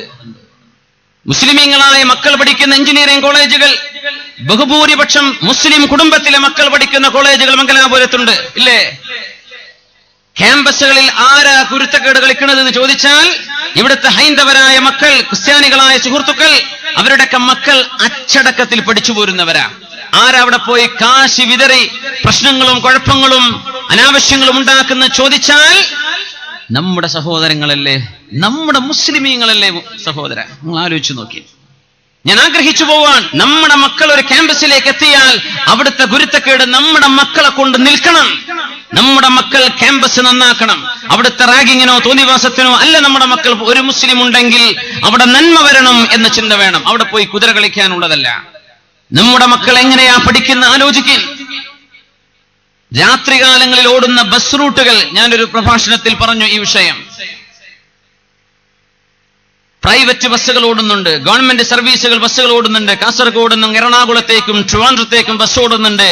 ഇടുക്കിയിൽ നിന്ന്, കുമളിയിൽ നിന്ന്, അടിമാലിയിൽ നിന്ന് ഇങ്ങോട്ട് കണ്ണൂരിന്റെ ഉൾപ്രദേശങ്ങളിലേക്ക്, മലയോരങ്ങളിലേക്ക് പ്രൈവറ്റ് ബസ് സർവീസുകളുണ്ട് രാത്രി. നിങ്ങൾക്ക് അറിയുമായിരിക്കും. നമ്മളൊക്കെ ചെറുപ്പത്തിൽ വേണ്ട പറയുന്ന സമയത്ത് ഈ ബസ്സിലൊക്കെ യാത്ര ചെയ്തിട്ടുള്ള പരിചയ ഓർമ്മയൊക്കെ വരുന്നുണ്ട്. ഒരുപാട് ബസ്സുകൾ ഓടുന്നുണ്ട്. ഈ അടുത്ത കാലം, കഴിഞ്ഞ മാസമാണ് എൻ്റെ ഒരു സുഹൃത്ത് പറഞ്ഞത്, ഞാൻ ആ ബസ്സിൽ കയറി, കോഴിക്കോട് നിന്ന് കണ്ണൂർ വരെ കയറി. ബാക്ക് സീറ്റ് കാലിയാണ്. എന്റെ തൊട്ടു മുമ്പിൽ 3 ആൾക്ക് ഇരിക്കാനുള്ള സീറ്റുണ്ട്. രാത്രി ഓടുന്ന ബസ്സാണ്. കോഴിക്കോട് നിന്ന് 1 മണിക്ക് പോരുന്ന ബസ്. കോഴിക്കോട് സ്റ്റാൻഡിലെത്തുമ്പോൾ അവർ ലൈറ്റ് ഓൺ ചെയ്യും. ആ ബാക്ക് സീറ്റിൽ ഒരു പെൺകുട്ടിയും ഒരു ചെറുപ്പക്കാരൻ ഇരിക്കുന്നുണ്ട്. എനിക്ക് അതിന് ഇപ്പുറത്തെ സീറ്റ് കിട്ടി. ഞാൻ അവിടെ ഇരുന്നു. ഞാൻ ഉറങ്ങുന്നില്ല, എനിക്ക് കണ്ണൂർ ഇറങ്ങണം. ഈ ബസ് അങ്ങ് തളിപ്പറമ്പ് ഉള്ളോട്ട് പോകുന്നൊരു റൂട്ടിൽ ഓടുന്ന ബസ്സാണ്. രാത്രി 1 മണി സമയം. സ്റ്റാൻഡിൽ നിന്ന് ബസ് എടുത്തു കഴിഞ്ഞാൽ ലൈറ്റ് ഓഫ് ചെയ്യും. പ്രൈവറ്റ് ബസ്സുകളാണ്. പച്ചയായ ഹറാം. ബസ്സിലിരുന്ന് ഇരുമ്പിന് ജീവൻ വെക്കുകയാണ് വാഹനം എന്ന് പറഞ്ഞാൽ. അള്ളാഹുവിന്റെ അനുമതിയില്ലെങ്കിൽ സുബ്ഹാനല്ലദീ സഖറ ലനാ ഹാദാ വമാ കുന്നാ ലഹു മുഖ്രിനീൻ. വാഹനത്തിന്റെ വളയങ്ങൾ നിയന്ത്രിക്കുന്നത് അള്ളാഹു നൽകുന്ന കഴിവാണ്, മനുഷ്യന്റെ കഴിവല്ല. അങ്ങനെ ദിക്ർ ചൊല്ലി യാത്ര ചെയ്യേണ്ട യാത്രയിൽ പച്ചയായ വ്യഭിചാരം തന്റെ ബോയ് ഫ്രണ്ടിന്റെ കൂടെ ഇരുന്നൊരു പെൺകുട്ടി. എന്റെ സുഹൃത്ത് പറഞ്ഞു, ഇടക്കിടക്ക് കുട്ടിക്ക് ഫോൺ വരുന്നുണ്ട്, ഉമ്മ വിളിക്കുന്നുണ്ട്, മോളെ എവിടെ എത്തി? മോള് പറയുന്നുണ്ട്, ഉമ്മ കൊയിലാണ്ടിയിൽ എത്തിയിട്ടുണ്ട്. കുഴപ്പമൊന്നുമില്ല ഉമ്മ, കുഴപ്പമൊന്നുമില്ല. ഫോൺ കഴിഞ്ഞാൽ അവൾ തോന്നിവാസം ആരംഭിച്ചു. കൂട്ടുകാരനെ കൂടെ കയറ്റിയിരിക്കുകയാണ് ബസ്സിൽ. അവൻ എവിടുന്നോ വരുന്നവൻ. വടകര എത്തി, ഉമ്മ വിളിക്കുന്നുണ്ട് നിരന്തരം, മോൾ എവിടെ എത്തി? വടകര എത്തി ഉമ്മ, തലശ്ശേരി എത്തി ഉമ്മ, കണ്ണൂർ എത്തി എന്ന് പറഞ്ഞപ്പോ എന്റെ സുഹൃത്തിനോട് ഇറങ്ങേണ്ടി വന്നു. പറയാൻ, നമ്മുടെ രാത്രികാലങ്ങളിൽ ഓടുന്ന ബസ്സിന്റെ ഉള്ളിൽ, നമ്മുടെ നൈറ്റ് യാത്ര പോകുന്ന ട്രെയിനുകളുടെ സ്ലീപ്പർ ക്ലാസുകളിൽ അടക്കം മുസ്ലിമീങ്ങളായ ആളുകൾ തോന്നിവാസം ചെയ്യുന്നത് കാണുമ്പോ അന്ത്യനാളിന്റെ അലാമത്ത് നമ്മുടെ കൺമുമ്പിൽ എത്തി നിൽക്കുകയാണോ? നിർലേഭം ലജ്ജയില്ലാതെ, ഒരൽപ്പം പോലും അള്ളാഹുവിനെ പേടിയില്ലാതെ, കൂടെയുള്ള സഹജീവികളെ പേടിയില്ലാതെ. അള്ളാഹുവിനെ പേടിക്കാത്തവന് മനുഷ്യനെ പേടിക്കാറുണ്ട്. ആ നാണം പോലും നഷ്ടപ്പെട്ട് ആഭാസം നടക്കുന്ന ലോകമാണിത്. ഇത് പബ്ലിക് ട്രാൻസ്പോർട്ടുകളാണ്. ഇനി പ്രൈവറ്റിന്റെ കഥ പറയണോ? മനുഷ്യൻ കൊണ്ടുപോകുന്ന ഹോട്ടലുകളും റെസ്റ്റോറന്റുകളും റിസോർട്ടുകളുടെയും കഥ പറയണോ? ഇവിടെയാണ് നമ്മുടെ മക്കൾ പഠിച്ചുകൊണ്ടിരിക്കുന്നത്. രക്ഷിതാക്കൾക്ക് ഓർമ്മ വേണം, നിങ്ങൾ 4 ലക്ഷം കൊടുത്ത എന്റെ മകൻ ഡോക്ടറാണ്, മോളെ കെട്ടിയവൻ ഡോക്ടറാണ്, എന്റെ മകൾ എഞ്ചിനീയറാണ്. ഈ അഭിമാനത്തിന്റെ ഈ പറച്ചിലുണ്ടല്ലോ, നിങ്ങളുടെ മകൾ സമ്പാദിച്ചത് ഏത് സർട്ടിഫിക്കറ്റാണ്? തിന്മയുടെയും ഹറാമിന്റെയും സർട്ടിഫിക്കറ്റ് കൊത്തി നിറച്ചുകൊണ്ടാവണം ഒരു ക്യാമ്പസിൽ നിന്ന് അവർ ഇറങ്ങിപ്പോരുന്നത്. അള്ളാഹുവിനെ ഓർത്ത് രക്ഷിതാക്കളെ ഫോളോ അപ്പ് ചെയ്തോളൂ. നിങ്ങൾ കാശ് കൊടുക്കുന്ന ATM ആയിട്ട് മാറണ്ട. നിങ്ങൾ ടെല്ലർ മെഷീനുകളല്ല. നിങ്ങളുടെ മക്കളോട് നിങ്ങൾക്ക് ഉത്തരവാദിത്വമുണ്ട്. എന്താണ് ഇവർ ചെയ്യുന്നത്? ഒന്ന് പോയി ചോദിക്കേ. ഒരു സർപ്രൈസ് വിസിറ്റ് നിങ്ങളുടെ ക്യാമ്പസിലേക്ക് ചെല്ല്. മുസ്ലിമീങ്ങളായ മുസ്ലിം പെൺകുട്ടികൾ ബഹുഭൂരിപക്ഷം പഠിക്കുന്ന, മുസ്ലിമീങ്ങളായ ആളുകൾ പഠിക്കുന്ന, ഇസ്ലാമികമായ ഒരു സംഘടന നേതൃത്വം കൊടുക്കുന്ന എഞ്ചിനീയറിംഗ് കോളേജിൽ അവിടെ ഒരു പരിശോധന നടത്തിയപ്പോഴാ നമ്മുടെ മുസ്ലിം കുട്ടികൾ, പെൺകുട്ടികൾ കടന്നുറങ്ങുന്ന റൂമിന്റെ ഉള്ളിൽ നിന്ന്, ഉമ്മമാരിരിക്കുന്ന സദസ്സായതുകൊണ്ട് ഞാൻ പറയുന്നില്ല, നമ്മുടെ പെൺകുട്ടികൾ കരുതി വെച്ചിരിക്കുന്ന സൂക്ഷിപ്പുകൾ, ഗർഭധാരണമില്ലാതിരിക്കാൻ, നമ്മുടെ കൺമുമ്പിലാണ് ഇതൊക്കെ നടക്കുന്നത്. ഇതൊക്കെ കണ്ടില്ല എന്ന് പറയാൻ പറ്റുമോ? എന്നിട്ടാണ് നമ്മൾ സംസാരിക്കുന്നത് നമ്മുടെ ആണും പെണ്ണും ഒരുമിച്ചിരിക്കണം. എന്റെ മുസ്ലിം ചെറുപ്പക്കാരോട് ഞാൻ പറയുന്നു, മുസ്ലിം പെൺകുട്ടികളോട് പറയുന്നു, നിങ്ങൾ പ്രായപൂർത്തിയായവരാണെങ്കിൽ നിങ്ങൾ അന്യ സ്ത്രീയും അന്യ പുരുഷനുമാണ്. നിങ്ങൾക്കങ്ങനെ തൊട്ടിരുമിരിക്കാൻ പാടുള്ളതല്ല. രാജ്യത്തിന്റെ സെക്കുലർ നിയമമല്ല നമ്മൾ പറയുന്നത്, മുസ്ലിമിന്റെ ഇസ്ലാമിന്റെ നിയമമാണ്. ഇവിടെ മുസ്ലിമിന് ഇസ്ലാമിന്റെ ശരീഅത്തനുസരിച്ച് ജീവിക്കാനുള്ള അവകാശമുണ്ടല്ലോ. മാനേജ്മെന്റുകൾക്ക് നിയമങ്ങൾ നടപ്പാക്കാനുള്ള അവകാശമുണ്ട്. മുസ്ലിം ആളുകൾ, രാഷ്ട്രീയക്കാർക്ക് പലതും പറയാൻ പറ്റും, വിവിധ സംഘടനകൾക്ക് പലതും വിളിച്ചു പറയാം. ഒരു മതത്തോടും ഒരു ആവിർഭാവവും ഇല്ലാത്ത ആളുകൾക്ക് പല ഡയലോഗുകളും പറഞ്ഞു വിടാൻ പറ്റും. ചാനലുകാർക്ക് മൈക്ക് അങ്ങോട്ടും ഇങ്ങോട്ടും വെച്ച് ചോദ്യത്തിനുമേൽ ചോദ്യവും ചെയ്ത് ഉത്തരം മുട്ടിക്കാൻ കഴിഞ്ഞേക്കും. പക്ഷേ പ്രായപൂർത്തിയായ ഒരു പെണ്ണും ഒരാണും ഒരുമിച്ചിരിക്കുന്നത് ഭൂഷണമല്ല, ശറഅ് അനുവദിക്കുന്നില്ല, പഠിക്കാനാണെങ്കിൽ പോലും. ഇതാണ് ഇസ്ലാമിന്റെ നിയമം. പത്രക്കാരനല്ല ഇവിടെ നിയമം ഉണ്ടാക്കേണ്ടത്, ചാനലുകാരനല്ല ഇവിടെ നിയമം ഉണ്ടാക്കേണ്ടത്, വാട്സപ്പിൽ കിടക്കുന്ന ഗ്രൂപ്പുകാരല്ല ഇവിടെ നിയമം ഉണ്ടാക്കേണ്ടത്. അള്ളാഹുവിന്റെ ശരീഅത്ത് ഉണ്ടായിരിക്കെ മുസ്ലിമീങ്ങൾക്ക് അത് അനുസരിക്കാൻ ബാധ്യതയുണ്ടല്ലോ. മുസ്ലിമീങ്ങളോട് പറയുകയാണ്, മുസ്ലിം ചെറുപ്പക്കാരോട് പറയാ, അല്ലാത്ത മതവിശ്വാസികൾ ഹാലള കണ്ട എന്റെ ഉമ്മത്തിനോട് എനിക്ക് പറയേണ്ടി വരും. മുസ്ലിം സഹോദരിമാർ ഗൈനക്കോളജിസ്റ്റുകളെ കാണിക്കുന്ന വിഷയം ശറഇന്റെ മസ്അല പറയുമ്പോ കോമരമിളകിയ ആളുകളുണ്ട് ഇവിടെ. മുസ്ലിമീങ്ങളായ പെണ്ണുങ്ങളോടാണ് നമ്മൾ സംസാരിക്കുന്നത്. അവരുടെ പച്ചയായ ഔറത്ത് അന്യ ആണുങ്ങളുടെ മുമ്പിൽ പോയി കാണിച്ചു കൊടുക്കണമെന്നാണോ ഈ സമത്വവാദികൾ വാദിക്കുന്നത്? മുസ്ലിമായ പെണ്ണിന് അസുഖമുണ്ടെങ്കിൽ മുസ്ലിമത്തായൊരു ഫീമെയിൽ ഡോക്ടർ അവൈലബിൾ ആണെങ്കിൽ അവർക്കാണ് മുൻഗണന. ഇതല്ലേ നമ്മൾ പറഞ്ഞത്? എന്താ കുഴപ്പം? ഈ പറയുന്ന ആളുകളുടെ ഭാര്യമാരെ മറ്റുള്ളവർക്ക് കാഴ്ചവെക്കാൻ പോകുന്നവരാണോ ഈ വാദിക്കുന്നവർ? മുസ്ലിമീങ്ങളായ പെണ്ണുങ്ങൾ ശ്രദ്ധിക്കണം. ഗൈനക്കോളജിസ്റ്റുകളെ തേടി പോകുന്നത് മാത്രമല്ല, ഗൈനക്കോളജിസ്റ്റ് എന്ന് പറഞ്ഞത് മനുഷ്യന്റെ ഔറത്ത് നോക്കപ്പെടുന്ന സ്ഥലമാണ്, അല്ലേ? അത് മുസ്ലിമത്തായ ഒരു ഗൈനക്കോളജിസ്റ്റ് ഉണ്ടെങ്കിൽ അവിടെയാണ് മുൻഗണന. ഇല്ലെങ്കിൽ മുസ്ലിമത്തല്ലാത്ത ഒരു പെണ്ണ്, ഇല്ലെങ്കിൽ മുസ്ലിമായ ഒരു പുരുഷൻ, ഇല്ലെങ്കിൽ അമുസ്ലിമായ ഒരു പുരുഷൻ. ഇതിന്റെ പേരിൽ വർഗീയത എന്ന് പറയരുത്. വർഗീയത എന്താണെന്ന് ആദ്യം പഠിക്കണം. ഇത് മുസ്ലിമിന്റെ നിയമമാണ്, മുസ്ലിമിന്റെ ശരീഅത്താണിത്. നിങ്ങളുടെ നാട്ടിലുള്ള മുഴുവൻ പെണ്ണുങ്ങളോടല്ല നമ്മൾ ഈ പറയുന്നത്, മുസ്ലിമീങ്ങളായ പെണ്ണുങ്ങളോടാണ്. നിങ്ങൾ ചാരിത്ര ശുദ്ധിയുള്ളവരാവണം. ചുംബന സമരത്തിന് നേതൃത്വം കൊടുത്ത ആളുകളാ വേശ്യാവൃത്തിയുടെ കണ്ണികളിൽ പെട്ടുപോയിരിക്കുന്നത്. ഇവരാണോ നാട്ടിൽ സംസ്കാരം പഠിപ്പിക്കേണ്ടത്? ഇവരാണോ ഇവിടെ നിയമം പഠിപ്പിക്കേണ്ടത്? ആരാണ് ഇവിടെ നിയമം തശ്രീഅ് ആരുടെ പണിയാണ്? മനുഷ്യന്മാർ നിയമം പറയാൻ തുടങ്ങിയാൽ മനുഷ്യന് തോന്നിയ പോലെ നിയമം പറയാൻ തുടങ്ങിയാൽ, എനിക്കിഷ്ടമുള്ളത് ഞാൻ പറയണം, ഞാൻ ചിന്തിക്കുന്ന ഇവിടെ നടക്കണം എന്ന് പറയാൻ തുടങ്ങിയാൽ ഇവിടെ സോഷ്യൽ അനാർക്കി ഉണ്ടാകും, ഖയോസ്, സാംസ്കാരികമായ അധപ്പതനം ഇവിടെ സംഭവിക്കും. അതില്ലാതിരിക്കാൻ അള്ളാഹുവിന്റെ ദീൻ മുസ്ലിമായി ജനിച്ച ഒരാൾക്ക് ശറഇന്റെ നിയമം അറിയൽ ആവശ്യമാണ്. മുസ്ലിമീങ്ങളോടാണ് നമ്മൾ പറയുന്നത്. ആരും അതിന് ഹാലളകേണ്ട ആവശ്യമില്ല, ആരും അതിനെ കൊഞ്ഞനം കാണിക്കേണ്ട ആവശ്യമില്ല. ഒരു സമൂഹത്തിന് അവരുടെ മതപരമായ കാര്യങ്ങൾ പഠിക്കാനുള്ള അവകാശമുണ്ട്. പഠിപ്പിക്കേണ്ട ആവശ്യം അതിൽ പണ്ഡിതന്മാരായ ദാഴികളായ പ്രബോധകന്മാരായ ആളുകളുടെ ബാധ്യതയുമാണ്. നമ്മുടെ മക്കളുടെ വിദ്യാഭ്യാസത്തിലേക്ക് നമുക്ക് തിരിച്ചു വരാം. 10 വയസ്സ് കഴിഞ്ഞ മകൻ മയക്കുമരുന്നിന് അടിമയായിരിക്കുകയാണ്. അവന് പിന്നെ കാശ് വേണം. ഉമ്മയോട് ചോദിക്കുന്ന എക്സ്ട്രാ കാശ് ഉമ്മക്ക് കൊടുക്കാൻ പറ്റണില്ല. കൂട്ടുകാർ ചോദിച്ചു അവനോട്, എടോ നിന്റെ കയ്യിൽ കാശില്ലെങ്കിൽ ഞങ്ങളുടെ കൂടെ കൂടണ്ട. മയക്കുമരുന്നിന്റെ ഗ്യാങ്ങുകൾ ഉണ്ടാവും, ഗാങ്സ്റ്റേഴ്സ്, സ്ട്രീറ്റ് ഗാങ്സ്റ്റേഴ്സ് കാണും പല നഗരങ്ങളിലും. നമ്മുടെ നാട്ടിലൊന്നും അതൊന്നും ഇല്ല എന്ന് വിചാരിക്കട്ടെ. യൂറോപ്യൻ നാടുകളിലും ആഫ്രിക്കൻ ടൗണുകളിലുമൊക്കെ ഗാങ്സ്റ്റേഴ്സ് ഭരിക്കുകയാണ്. രാത്രിയായി കഴിഞ്ഞാൽ കൊള്ള സംഘങ്ങളെ പോലെ അവരാണ് സ്ട്രീറ്റുകൾ ഭരിക്കുന്നത്.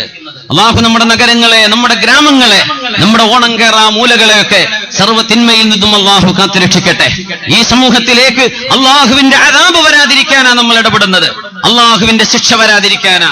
ഈ സമൂഹത്തിൽ നന്മ വേണം, മനുഷ്യർ മനുഷ്യരായി ജീവിക്കണം. മുസ്ലിമീങ്ങളായ ആളുകൾ മുസ്ലിമായി ജീവിച്ചാൽ ഇവിടെ ആർക്കും പേടിക്കേണ്ടതില്ല. മുസ്ലിം തീവ്രവാദിയല്ല, മുസ്ലിം ആരെയും ആക്രമിക്കുന്നവനല്ല, മുസ്ലിം ആരെയും ഉപദ്രവിക്കാൻ പഠിച്ചവനല്ല. കാരുണ്യവാനായ അള്ളാഹുവിന്റെ കരുണാമയനായ തിരുനബിയുടെ സന്ദേശമാണ് മുസ്ലിമീങ്ങൾ പഠിക്കുന്നത്. അത് മാത്രമാണ് ഇവിടെ നമ്മൾ പ്രചരിപ്പിക്കുന്നത്. അതിന്റെ പേരിലൊന്നും ആരും തെറ്റിദ്ധരിക്കരുത്. സഹോദരങ്ങളെ, 12ാം ക്ലാസ്സിലേക്ക് മാറുകയാണ് ഈ കുട്ടി, ചെറുപ്പക്കാരൻ. എന്റെ കൂട്ടുകാർ പറഞ്ഞു, മോനെ, സുഹൃത്തെ, നിന്റെ കയ്യിൽ കാശില്ലെങ്കിൽ നിന്റെ വാപ്പാക്കെമ്പാടും കാശുണ്ടല്ലോ, വാപ്പയുടെ കാശ് നിനക്ക് എടുത്തൂടെ? എങ്ങനെ? നിന്റെ വാപ്പയുടെ അനന്തര സ്വത്തടോ, എന്റെ വാപ്പയെ കൊല്ലേ. ഡയറക്റ്റ് കൊല്ലണ്ട, ഇൻഡയറക്റ്റ് ആയിട്ട് ചെയ്തേക്ക്. മക്കൾ പറഞ്ഞു. ആ കേസ് ഇപ്പോഴും നടക്കുകയാണ്. സൗദി അറേബ്യയിൽ ഇപ്പൊ നടന്നുകൊണ്ടിരിക്കുന്ന ഒരു കേസിന്റെ റിപ്പോർട്ടാണ് ഞാൻ ഈ പറയുന്നത്. വാപ്പയെ കൊല്ലുക പറയും, വാപ്പയെ കൊല്ലാൻ പറ്റൂലല്ലോ. കൂട്ടുകാർ പറഞ്ഞു, നിനക്ക് മയക്കുമരുന്ന് അടിക്കണോ? നിനക്ക് ഞങ്ങൾ കാശ് തരില്ല, നീ തന്നെ കൊണ്ടുവാ. വാപ്പയെ ഇൻഡയറക്റ്റ് ആയിട്ട് ചെയ്തോളൂ എന്നായി പഠിപ്പിക്കുന്നത് കൂട്ടുകാർ. കൂട്ടുകാരല്ലേ നശിപ്പിക്കുന്നത്? കൂട്ടുകാരല്ലേ പലരെയും നന്മയിലേക്ക് വിളിച്ചത്? അതേപോലെ കൂട്ടുകാരല്ലേ പലരെയും തിന്മയിലേക്ക് വിളിച്ചു കൊണ്ടുപോയത്? അള്ളാഹു നമ്മുടെ മക്കൾക്ക്, നമ്മുടെ ആൺകുട്ടികൾക്കും പെൺകുട്ടികൾക്കും നല്ല അള്ളാഹുവിനെ ഭയപ്പെടുന്ന നല്ല കൂട്ടുകാരെ അള്ളാഹു കൂട്ടുകാരായി നൽകട്ടെ. അവര് വഴിപിഴച്ചു പോവാതെ അല്ലാഹു കാത്തുരക്ഷിക്കട്ടെ. ആമീൻ യാ റബ്ബൽ ആലമീൻ. വാപ്പ വീട്ടിൽ കറന്റ് ഇലക്ട്രിസിറ്റി കട്ട് വന്നപ്പോ വാപ്പ കറന്റ് നന്നാക്കുകയാണ്, വയറെടുത്ത് നന്നാക്കുകയാണ്, എന്തോ കടിച്ചു പിടിച്ചു. ഈ മകൻ ഡെലിബറേറ്റ്, മകന്റെ മനസ്സിലുണ്ട് വാപ്പയെ ഒന്ന് കൊന്നുകളയണം, എങ്കിൽ വാപ്പയുടെ അനന്തര സ്വത്ത് എടുക്കാം. ഇസ്ലാമിന്റെ ശരീഅത്ത് പ്രകാരം വാപ്പയെ ഒരാൾ കൊന്നാൽ ആ മകന് അനന്തര സ്വത്തിൽ 5 പൈസ പോലും കിട്ടില്ല. വാപ്പയെ കൊലപാതകം ചെയ്തതാണെങ്കിൽ കിട്ടൂലെന്നാ. യുഹറം, അവന്റെ അനന്തര സ്വത്ത് നിഷേധിക്കപ്പെടും. ഈ കുട്ടി +2 പഠിക്കുന്ന കുട്ടിയാണ്. ഇത് നാളെ നമ്മുടെ നാട്ടിൽ സംഭവിക്കില്ല എന്ന് പറയാൻ പറ്റുമോ? വാപ്പ കരണ്ട് നന്നാക്കിക്കൊണ്ടിരിക്കുന്നതിനിടയിൽ ഇവൻ ഫീസ് പോയിട്ട് വെച്ചു. വാപ്പ ഷോക്കേറ്റ് വീഴുകയാണ്. വാപ്പ മരിച്ചിട്ടില്ല, തലക്കടിയേറ്റ് ഗുരുതരമായ തലക്ക് ബ്ലഡ് ക്ലോട്ട് സംഭവിച്ചു. വാപ്പ ഒരു ഭാഗം കുഴഞ്ഞു പോയിരിക്കുന്നു. ഹോസ്പിറ്റലിലേക്ക് കൊണ്ടുപോയി. വീട്ടുകാരൊക്കെ പേടിച്ചു, ഇവനും അഭിനയിച്ചു. വാപ്പക്ക് എന്ത് പറ്റി എന്ന് ഞാൻ അറിഞ്ഞില്ല എന്ന് പറഞ്ഞു. വാപ്പയുടെ ഒരു ഭാഗം കുഴഞ്ഞു പോയിരിക്കുകയാണ്. വാപ്പയുടെ ഒരു കണ്ണിന്റെ കാഴ്ചയും നഷ്ടപ്പെട്ടിട്ടുണ്ട്. വാപ്പ പക്ഷേ മരിച്ചിട്ടില്ല, ജീവൻ ബാക്കിയുണ്ടായിരുന്നു. ഹോസ്പിറ്റലിൽ കൊണ്ടുപോയി ചികിത്സിച്ചു. ആഴ്ചകളായി, മാസങ്ങളായി വാപ്പയെ കൊണ്ട് മകൻ തോറ്റു.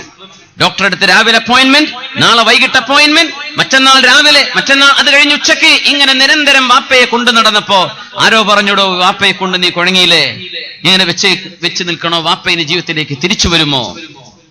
കണ്ണിന്റെ കാഴ്ച നഷ്ടപ്പെട്ട വാപ്പയുടെ കണ്ണ് പരിശോധിക്കണം. ഡോക്ടർ പറഞ്ഞു, നാളെ വാപ്പയെ കൊണ്ടുവരുമ്പോ കണ്ണിലുറ്റിക്കുന്ന ഒരു ലിക്വിഡ് ഉണ്ട്, ഞാൻ എഴുതിത്തരാം, അത് വാപ്പയുടെ കണ്ണിൽ അരമണിക്കൂർ മുമ്പ് ഒഴിക്കണം. എന്നിട്ട് എന്റെ മുമ്പിലേക്ക് നമുക്കൊന്ന് ഐ ടെസ്റ്റ് ചെയ്യണം, വാപ്പയുടെ കണ്ണിന് ഡെവലപ്മെന്റ് ഒന്ന് പരിശോധിക്കാൻ. ആട്ടെ, വാപ്പയെ കാറിലിരുത്തി, ഫ്രണ്ട് സീറ്റിൽ വാപ്പയെ ഇരുത്തി മകൻ ഡ്രൈവ് ചെയ്ത് കൊണ്ടുപോവുകയാണ്.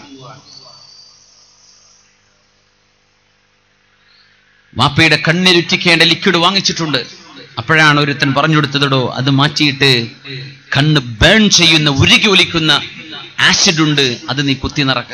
അത് ഈ കുപ്പിയിൽ മരുന്ന് ഒഴിച്ചു മാറ്റി അതിൽ ആസിഡ് നിറച്ചിരിക്കുകയാണ്. കയ്യിലേക്ക് ഒഴിച്ചാൽ കയ്യിന്റെ അടിഭാഗത്തുകൂടെ ഒലിച്ചു വരുന്ന ആസിഡുകളുണ്ട്. ലാബുകൾ പരിശോധിക്കുന്നവർക്ക് അറിയാൻ പറ്റും, കെമിസ്ട്രി പഠിക്കുന്ന മക്കൾക്ക് അറിയാൻ പറ്റും. സിഗ്നൽ നിർത്തിയപ്പോ വാപ്പയോട് പറഞ്ഞു, വാപ്പ ഞാനൊരു കാര്യം മറന്നുപോയി. എന്തു മോനെ? വാപ്പ വിഷമിച്ചുകൊണ്ടായി ചോദിക്കുന്നത്. വേദന കൊണ്ട് പൊളഞ്ഞു കിടക്കുന്ന വാപ്പയാണ്.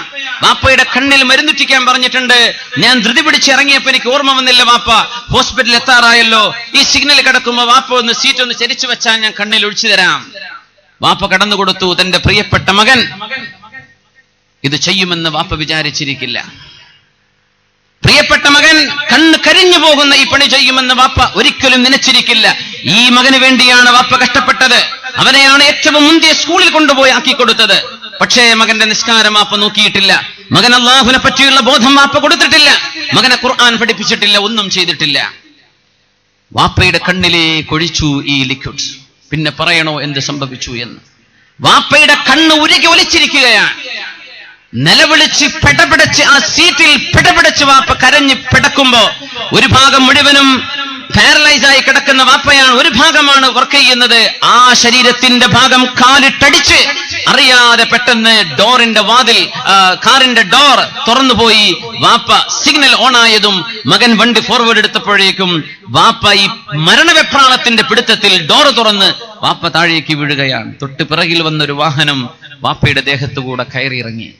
ഓൺ ദ സ്പോട്ട്സ് ആ വാപ്പ മരിക്കുകയാണ്. മകൻ വാഹനം നിർത്തി ഓടി വന്നു. എന്തോ ഒരു ഹിസ്റ്റീരിയ സംഭവിച്ച പോലെ, എന്റെ വാപ്പാക്ക് എന്ത് പറ്റി, ആരാണ് എന്റെ വാപ്പയെ വാഹനം കയറ്റി കൊന്നത് എന്ന് ഭാവേന അവൻ അഭിനയിക്കാൻ തുടങ്ങി. അതൊക്കെ നന്നായി അറിയുന്ന ചില അറബികളുണ്ട്, നന്നായി അഭിനയിക്കാൻ പറ്റും. വാപ്പയുടെ ശരീരം ജീവൻ നഷ്ടപ്പെട്ട് കിടക്കുകയാണ്, ചോരയിൽ കുളിച്ച് കിടക്കുകയാണ്. ഇവിടെ വാപ്പയെ ഷോക്കടിപ്പിച്ചവൻ വാപ്പയുടെ കണ്ണിൽ ആസിഡ് ഒഴിച്ച് വാപ്പ കാറിന്ന് തെന്നി വീണ് റോഡിൽ വാഹനം കയറി മരിച്ചിരിക്കുകയാണ്.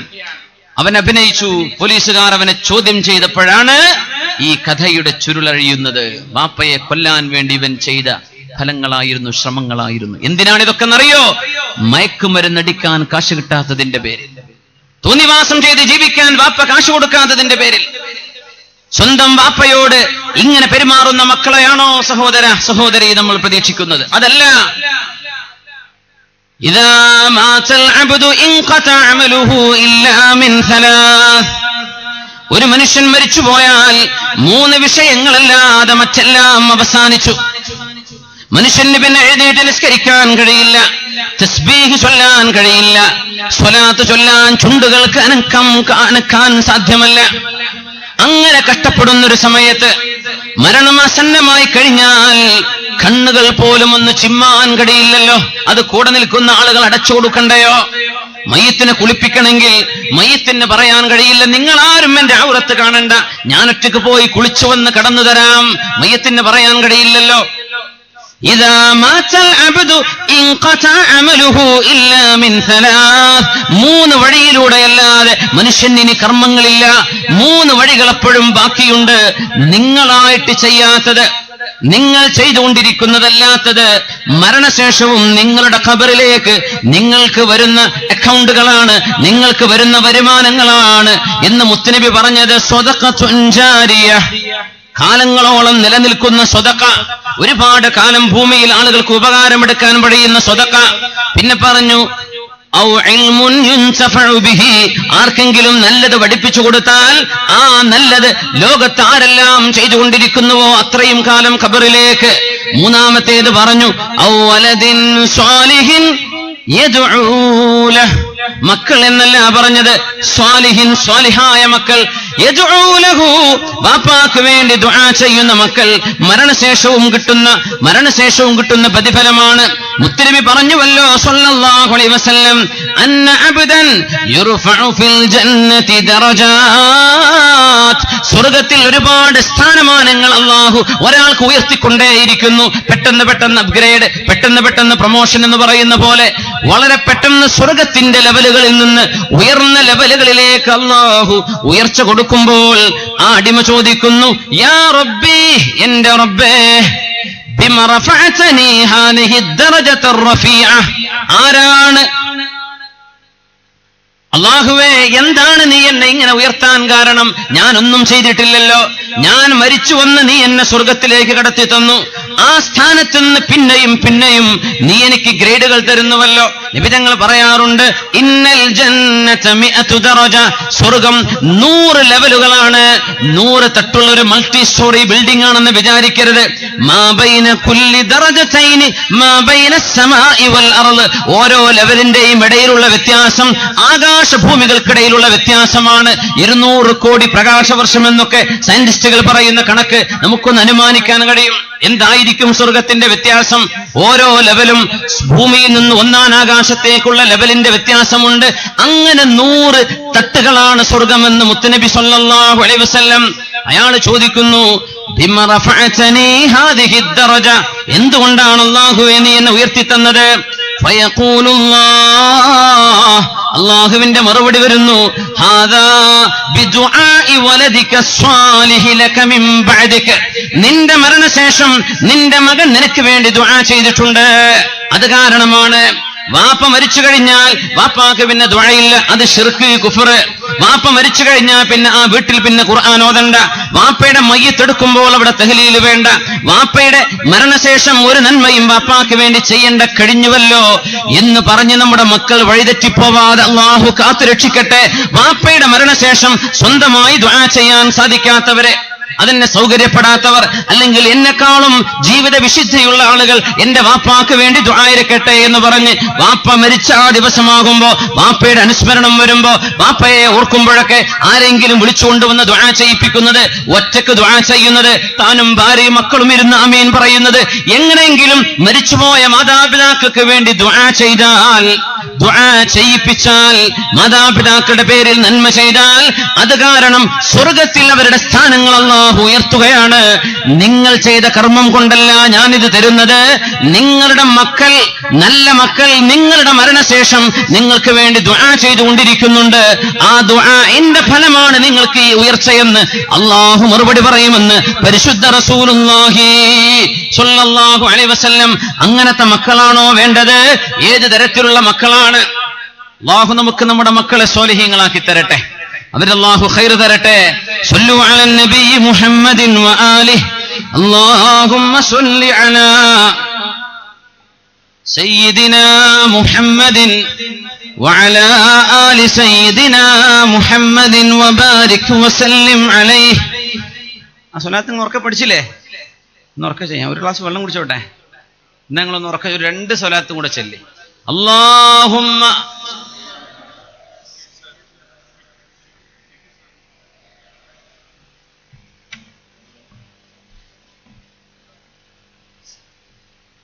اللهم صل على سيدنا محمد وعلى آل سيدنا محمد وبارك وسلم عليه. ഇവർക്ക് കുടിക്കാൻ വെള്ളമൊന്നുമില്ല റബ്ബി? ഉണ്ടോ? പൈസ ഒക്കെ ഫ്രീ ആയിട്ടോ? ഫ്രീ തന്നെ, അൽഹംദുലില്ലാഹ്. അങ്ങനെ തന്നെ വേണ്ടത്. ഇവരൊക്കെ നമ്മുടെ അതിഥികളാണ് അല്ലേ?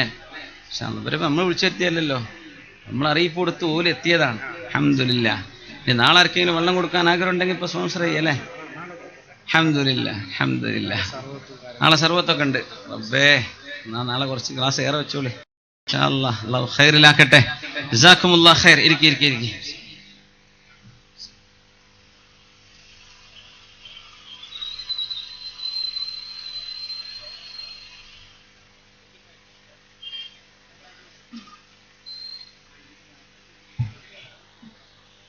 അപ്പോഴേ സമയം ഇനി വൈകിക്കൂടാ, നാളെ ഉണ്ടല്ലോ ഇൻഷാ അല്ലാഹ്. അല്ലാഹു ആയുസ് ഉണ്ടെങ്കിൽ, ആരോഗ്യം ഉണ്ടെങ്കിൽ, അല്ലാഹു തൗഫീഖ് ചെയ്താൽ അത്രേ പറയാൻ പറ്റുള്ളൂ. 11:30 ബാക്കി കാര്യം നാളെ പറയാം അല്ലേ നല്ലത്? ഉസ്താദ് കുഴങ്ങിയാൽ പിന്നെ നാളെ വേദില്ലെങ്കിലോ? അപ്പൊ ഇൻഷാ അല്ലാഹ് നമ്മൾ 9:15 തുടങ്ങിയില്ലേ? 6 മണിക്കൂർ പറയാനേ. ഈ വേദ വരണ ഉസ്താദ്മാരോട് തീരെ ദയാദാക്ഷിണ്യം ഉണ്ടാവില്ല സംഘാടകർക്ക്. ബാക്കിയുള്ളവർക്ക് ചിലപ്പോൾ ഉണ്ടായിന്ന് വരും. ഓർക്ക് ഈ പരിപാടി നടന്നാൽ പിന്നെ അത് കഴിഞ്ഞിട്ട് ഉസ്താദ് മരിച്ചാലും കുഴപ്പമില്ല, ഈ പരിപാടി അത്രേ ഉണ്ടാവുള്ളൂ. ഇനി മൂപ്പർക്ക് ജീവൻ വേണമെന്നോ ഒന്ന് റെസ്റ്റ് എടുക്കണമെന്നോ അതൊന്നും നോക്കൂല. നമ്മളെ വളരെ വേണ്ടപ്പെട്ട സ്നേഹിതനാട്ടോ. അതുകൊണ്ട് ഞാൻ തമാശ പറയാൻ, അത് ഇത്രയും പരിപാടിയൊക്കെ ഇങ്ങനെയൊക്കെ സജ്ജീകരിക്കുമ്പോൾ അതിൻ്റെ അധ്വാനത്തിൻ്റെ ഒരു വിഷമം അവർക്കറിയാം. ഇതൊക്കെ ആക്കിയെടുക്കാനുള്ള വിഷമേ. അപ്പൊ അതുകൊണ്ട് അതൊരു ഭംഗിയായിക്കോട്ടെ എന്ന് വിചാരിച്ചിട്ട് പറയാൻ. ഏതായിരുന്നാലും അല്ലാഹു സുബ്ഹാനഹു വ തആല നമ്മുടെ ഈ മജ്‌ലിസിൽ അല്ലാഹു ബറക്കത്ത് തരട്ടെ. മഴയുടെ ഒരു പ്രയാസം ബുദ്ധിമുട്ടൊക്കെ തോന്നിയെങ്കിലും അല്ലാഹു നമുക്കൊരു ആശ്വാസം തന്നില്ലേ? അല്ലാഹു സുബ്ഹാനഹു വ തആല നമ്മുടെ ദുആഇനെ അല്ലാഹു ഖബൂൽ ചെയ്ത് അനുഗ്രഹിക്കട്ടെ. നമ്മുടെ മക്കളിൽ അല്ലാഹു സ്വലാഹിനെ തരട്ടെ, നന്മയെ തരട്ടെ, അല്ലാഹു ഖബൂൽ ചെയ്യട്ടെ. മഹാനായ അഹ്മദ് ഇബ്നു ഹംബൽ റളിയല്ലാഹു തആല അൻഹുവിന്റെ മുമ്പിൽ ലോക പ്രശസ്തനായ ഒരു പണ്ഡിതൻ കടന്നു വരികയാണ്. ബഹുമാനപ്പെട്ടവർ താബിഈങ്ങളിൽ പ്രമുഖരാണ്. അല്ലാമ ബിശ്റുൽ ഹാഫി റളിയല്ലാഹു അൻഹു. ബിശ്റുൽ ഹാഫി തങ്ങളുടെ ചരിത്രം നിങ്ങൾ കേട്ടിട്ടുണ്ടായിരിക്കും. അഹ്മദ് ഇബ്നു ഹംബൽ തങ്ങളുടെ കണ്ടംപററിയാണ്, അവിടുത്തെ സഹകാലക്കാരനാണ്. അവരുടെ മക്കളെ വളർത്തിയത് വല്ലാത്തൊരവസ്ഥയിലാണ്. അഹ്മദ് ഇബ്നു ഹംബൽ തങ്ങളോട് ഒരു പെണ്ണ് വന്ന് ചോദിച്ചു, ഒരു മസ്അല ചോദിച്ചു. യാ ഇമാം അവറുകളെ, ഞങ്ങളുടെ വീടിന്റെ പരിസരത്ത് ശിആ വിശ്വാസികളായ കുറച്ചാളുകളുണ്ട്. അവര് മുഹറത്തിന്റെ സമയത്ത് ചില ആഘോഷ പരിപാടികളൊക്കെ നടത്തുമ്പോ അവരുടെ വീടിന്റെ മുകളിൽ വിളക്കുകൾ അലങ്കരിക്കാറുണ്ട്. അപ്പൊ ഞങ്ങളുടെ വീട്ടിലേക്ക് ആ അലങ്കാരത്തിന്റെ വെളിച്ചം ഞങ്ങളുടെ വീട്ടിലേക്ക് വരുമ്പോ, ഞങ്ങൾ നെയ്ത്തുകാരാണ്, അപ്പൊ ഞങ്ങൾക്ക് ആ വെളിച്ചത്തിൽ തുണി നെയ്തെടുക്കാൻ പറ്റുമോ? അത് ഞങ്ങൾക്ക് ഹലാലാണോ? അത് ഞങ്ങളുടെ വെളിച്ചമല്ല, അയൽവാസികളുടെ വെളിച്ചമാണ്, അതിൽ ഞങ്ങൾക്ക് നെയ്തെടുക്കാൻ പറ്റുമോ എന്നാണ് ചോദിച്ചത്. എന്തോ ഒരു വല്ലാത്ത ചോദ്യല്ലേ? സുബ്ഹാനല്ലാഹ്.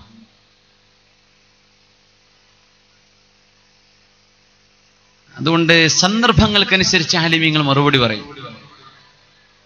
അതിന്റെ ഒരു ഉദാഹരണമാണിത് ഇവിടെ. അമ്മ അൻസി, നിങ്ങൾ ആരാണ് മോളെ? നിങ്ങൾ ആരാണ്? അന്ന ബിൻതു ബിശ്റുൽ ഹാഫി, ഞാൻ ബിശ്റുൽ ഹാഫിയുടെ മോളാണ്. ബിശ്റുൽ ഹാഫി എന്ന മഹാന്റെ മോളാണോ? മോൾ ഇത് ചെയ്യണ്ട. ഇത് ജായിസാണോ അല്ലേന്ന് ചോദിച്ചാൽ ജായിസാണെന്നാണ്, പക്ഷേ മോൾ ഇത് ചെയ്യണ്ട. മോൾക്കിത് പറ്റൂല. നമ്മുടെ നാട്ടുകാരൊക്കെയാണെങ്കിൽ അപ്പൊച്ചപ്പാടുണ്ടാക്കും. ഹലാലിപ്പ് എന്തേ ഹറാമെന്ന് പറഞ്ഞത് അത് ആഘോഷിച്ച് നടക്കുന്ന മനുഷ്യന്മാരുണ്ട്. അള്ളാഹു നല്ല ബുദ്ധി കൊടുക്കട്ടെ. അപ്പോ അഹ്മദ് ഇബ്നു ഹംബൽ റളിയല്ലാഹു അൻഹു ആ സാഹചര്യത്തിന് മറുപടി കൊടുക്കുന്നത്, മഹദി അങ്ങനെ ഒരു സൂക്ഷ്മതയുള്ള ഒരു കുടുംബത്തിലെ അംഗമാണ്, നിങ്ങളത് ചെയ്യണ്ട. നിങ്ങൾക്കത് വേണ്ട എന്ന് പറഞ്ഞു. ആ പ്രിയപ്പെട്ട ഉപ്പയാണ് ബിശ്റുൽ ഹാഫി റളിയല്ലാഹു അൻഹു.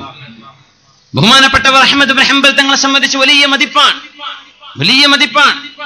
അങ്ങനെ ഒരിക്കൽ വന്നിട്ട് പറഞ്ഞു, ബിശ്റുൽ ഹാഫി തങ്ങൾ പറഞ്ഞു, മിൻ അകാബിരി സുഹാദ്, സാഹിദീങ്ങളിൽ പ്രമുഖനാണ് ബിശ്ർ റളിയല്ലാഹു അൻഹു. പറഞ്ഞു, അഹ്മദ് ഇബ്നു ഹംബലെ, ഞാൻ നിങ്ങളെ കാണാൻ വേണ്ടി വന്നതാണ്. നിങ്ങളെപ്പോലെയുള്ള ആളൊക്കെ വലിയ മഹാൻ തന്നെ. പക്ഷേ നിങ്ങൾ ഈ കല്യാണം കഴിച്ചിട്ട് ഇങ്ങനെ വെറുതെ കുറെ കാലം മക്കളുടെ പിന്നാലെ നടന്നില്ലേ, അത് നിങ്ങൾ ഒഴിവാക്കിയിരുന്നെങ്കിൽ നിങ്ങൾ ഇന്നൊക്കെ എത്രയോ ഇൽമു ഞങ്ങൾക്ക് എത്രയേ പഠിക്കാനുണ്ടായിരുന്നു, എത്ര ഞങ്ങൾക്ക് വീണ്ടും പഠിക്കാൻ കിട്ടുമായിരുന്നു. നിങ്ങൾ എന്തേ കല്യാണം കഴിച്ചിങ്ങനെ കൂടിയത് എന്ന് ചോദിച്ചു. അഹ്മദ് ഇബ്നു ഹംബൽ റളിയല്ലാഹു അൻഹു പറഞ്ഞു, വല്ലാഹ്, അല്ലാഹുവിനെ തന്നെയാണ് സത്യം, അല്ലാഹുവിനെ തന്നെയാണ് സത്യം. എന്റെ മക്കൾ രോഗികളാകുമ്പോ ഞാൻ അവരെ ചികിത്സിക്കാൻ കൊണ്ടുപോകുന്നത്, ഡോക്ടറെ കാണിക്കുന്നത്, എന്റെ മക്കൾക്ക് ഭക്ഷണം മേടിച്ചു കൊടുക്കാൻ വേണ്ടി ഞാൻ അധ്വാനിക്കുന്നത്, അതാണോ രാത്രികാലത്ത് സുന്നത്ത് നിസ്കാരങ്ങളെക്കാളും പുണ്യം? നിങ്ങൾക്കറിയുമോ മുത്തുനബി പറഞ്ഞത് സ്വല്ലല്ലാഹു അലൈഹി വസല്ലം, നിങ്ങൾ ഓരോരുത്തരും ചെലവഴിക്കുന്ന സമ്പാദ്യത്തിൽ ഏറ്റവും പുണ്യമായത് സ്വന്തം കുടുംബത്തെ, മക്കളെ നോക്കാൻ ചെലവഴിക്കുന്നതാണ്. അതുമാത്രമല്ല, വല്ലാഹി ലബുകാഉ വലദി ബൈന യദൈ യുരീദു കിസ്റത ഖുബ്സ്, ഒരു റൊട്ടി കഷ്ണം വേണം വാപ്പ, എനിക്ക് ഭക്ഷണം വേണം വാപ്പ എന്ന് പറഞ്ഞ് എന്റെ മുമ്പിൽ എന്റെ കുഞ്ഞ് വാവിട്ട് കരയുന്ന ആ ഒരു കരച്ചിലാണ് അഹബ്ബു ഇലല്ലാഹ് മിൻ സിയാമി സനത്തിൻ കാമില, ഒരു പൂർണ്ണമായ ഒരു വർഷം സുന്നത്ത് നോമ്പെടുക്കുന്നതിനേക്കാളും അല്ലാഹുവിന് ഇഷ്ടം തന്റെ കുഞ്ഞ് ഭക്ഷണം വേണം വാപ്പ എന്ന് വാപ്പയുടെ കൈപിടിച്ച് കരയുന്ന ആ കരച്ചിലിന്റെ ശബ്ദമാണ്. എന്ന് പറഞ്ഞാൽ സ്വന്തം മക്കളെ വളർത്തുന്നത്, അവർക്ക് വേണ്ടി അധ്വാനിക്കുന്നത്, അവര് നല്ലവരാവാൻ കഷ്ടപ്പെടുന്നത്, ഇതൊക്കെ ജീവിതത്തിന്റെ ഭാഗമാണ്. അത് മാത്രല്ല, അള്ളാഹുവിനെ എത്രയും ഇഷ്ടപ്പെട്ടതാണ്, വലിയ അമലാണ്, ഭയങ്കര കൂലിയാണ്. അതുകൊണ്ടാണ് പരിശുദ്ധ നബി തങ്ങൾ പറഞ്ഞത് സ്വല്ലല്ലാഹു അലൈഹി വസല്ലം, സ്വഹീഹിൽ വന്ന ഹദീസ് അല്ലയോ, നഫഖത്തുർ റജുലി അലാ അഹ്ലിഹി യഹ്തസിബുഹാ സദഖ, നഫഖത്തുർ റജുലി അലാ അഹ്ലിഹി യഹ്തസിബുഹാ സദഖ, ഒരു മനുഷ്യൻ തന്റെ മക്കളെ വളർത്താൻ വേണ്ടി അല്ലാഹുവിൽ കൂലി പ്രതീക്ഷിച്ചുകൊണ്ട് ചെലവഴിക്കുന്നത് സ്വതക്കയാണ്. അല്ലാഹുവിൽ കൂലി പ്രതീക്ഷിച്ചുകൊണ്ട് ഒരു മനുഷ്യൻ തന്റെ കുടുംബത്തിന് ചെലവഴിക്കുന്നത് സ്വതക്കയാണ്. മഹാനായ അല്ലാമ ഇബ്നു ഹജർ റഹ്മത്തുള്ളാഹി അലൈഹി ഫത്ഹുൽ ബാരിയിൽ സ്വഹീഹുൽ ബുഖാരിയുടെ ശറഹിൽ ഫത്ഹുൽ ബാരിയിൽ അല്ലാമ ഇബ്നു ഹജർ തങ്ങൾ പറഞ്ഞു, വഫീ ഹാദാ തൻബീഹ്, ഇതിൽ മനസ്സിലാക്കാനുണ്ട് അഹമ്മിയത്തുൽ ഇഹ്തിസാബ്, അല്ലാഹുവിൽ കൂലി പ്രതീക്ഷിച്ചുകൊണ്ട് ചെയ്യണം എന്ന ഒരു പാഠം ഈ ഹദീസിൽ നിന്ന് പഠിക്കാനുണ്ട്. കാരണം ആരാണ് മക്കൾക്ക് ചെലവഴിക്കാത്തത്?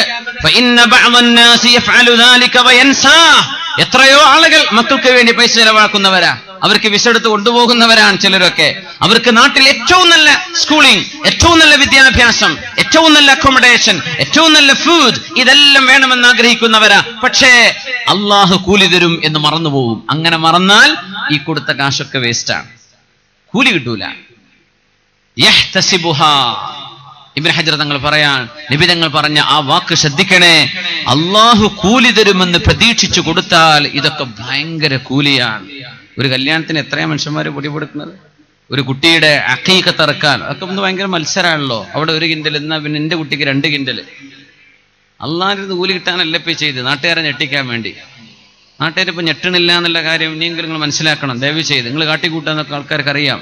മനുഷ്യന്മാര് വലിയ ഇറച്ചിപ്പൊതിയൊക്കെ വാങ്ങിച്ചു പോകും, ഒരു പറയും ഇത് വെറുതെ ലോൺ എടുത്താണ്, എനിക്കറിയാം അതാണ്, എന്താ പിന്നെ അതുകൊണ്ട് കാര്യം. അതുകൊണ്ട് എന്ത് ചെയ്യാ, ഒരുപാട് പൈസ അള്ളാഹുവിന് കൂലി കിട്ടേണ്ട വിഷയങ്ങളാണ്, ഇതൊക്കെ നഷ്ടപ്പെടുത്തി കളയുന്നുണ്ട്. മക്കൾക്ക് ഡ്രസ്സ് വാങ്ങിച്ചു കൊടുക്കുമ്പോ, അവർക്ക് ഹലാലായ ഭക്ഷണം നമ്മൾ വാങ്ങിച്ചു കൊടുക്കുമ്പോ, മക്കൾക്ക് വേണ്ടി നമ്മൾ അധ്വാനിക്കുമ്പോ, വല്ല സാധനങ്ങളും അവർക്ക് എത്തിച്ചു കൊടുക്കുമ്പോഴൊക്കെ കൂലി പ്രതീക്ഷിക്കുക.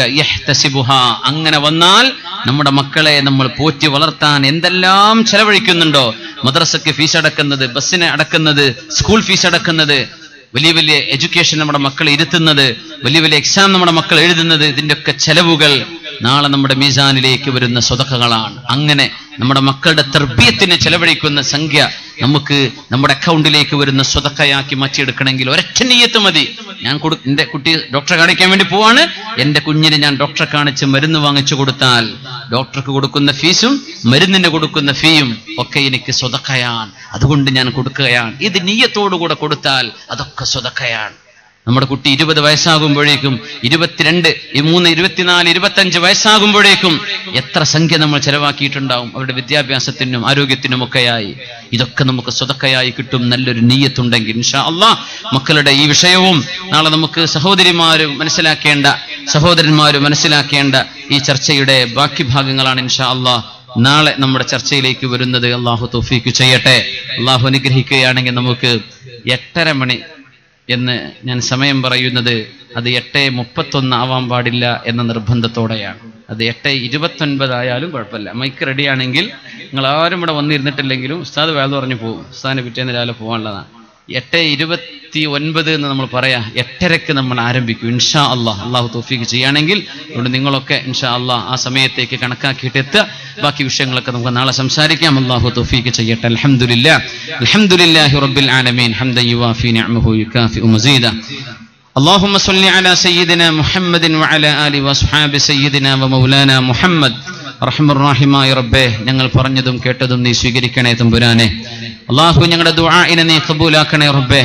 അള്ളാഹു ഇത്രയും സമയം ഒരു ബുദ്ധിമുട്ടും ഒരു പ്രയാസവുമില്ലാതെ നിന്റെ ഈ ഇൽമിന്റെ മജ്‌ലിസിൽ ഇരിക്കാൻ ഞങ്ങൾക്ക് നീ തൗഫീഖ് നൽകിയ പോലെ നിന്റെ സ്വർഗ്ഗലോകത്തേക്ക് ഞങ്ങൾ ഒരുമിച്ച് കൂട്ടിത്തരണേ റബ്ബേ. നിന്റെ സ്വർഗം കിട്ടുന്ന മഹാന്മാരിൽ ഞങ്ങൾ ഉൾപ്പെടുത്തണേ തമ്പുരാനെ. അള്ളാഹു ഞങ്ങളുടെ തെറ്റുകുറ്റങ്ങൾ മാപ്പാക്കി താ റബ്ബേ. ഞങ്ങളുടെ രോഗികൾക്ക് ശിഫ നൽകണേ റബ്ബേ. ഞങ്ങളുടെ പ്രയാസമുള്ളവരുടെ പ്രയാസങ്ങൾ നീക്കിത്തരണേ റബ്ബേ. ഈ സദസ്സിന് വേണ്ടി ആരെല്ലാം അധ്വാനിച്ചിട്ടുണ്ടോ, ഇതിനെ ആരെല്ലാം സഹായിച്ചിട്ടുണ്ടോ, ആരെല്ലാം നല്ല മനസ്സുകൊണ്ടെങ്കിലും സപ്പോർട്ട് കൊടുത്തിട്ടുണ്ടോ, അള്ളാഹുവെ ഞങ്ങൾക്കൊക്കെ ഇതിന്റെ ഫലം നാളെ ഇന്ന് ഇവിടെയും നാളെ ആഖിറത്തിലും നീ തരണേ റബ്ബേ. അള്ളാഹുവെ രോഗികൾ ഒരുപാടുണ്ട് റബ്ബേ. ക്യാൻസറിന്റെ അസുഖങ്ങൾ വർദ്ധിച്ചുകൊണ്ടിരിക്കുകയാണ്. പടച്ചവനെ ഞങ്ങളുടെ എല്ലാ രോഗികൾക്കും ശിഫ കൊടുക്കണേ അല്ലാഹ്.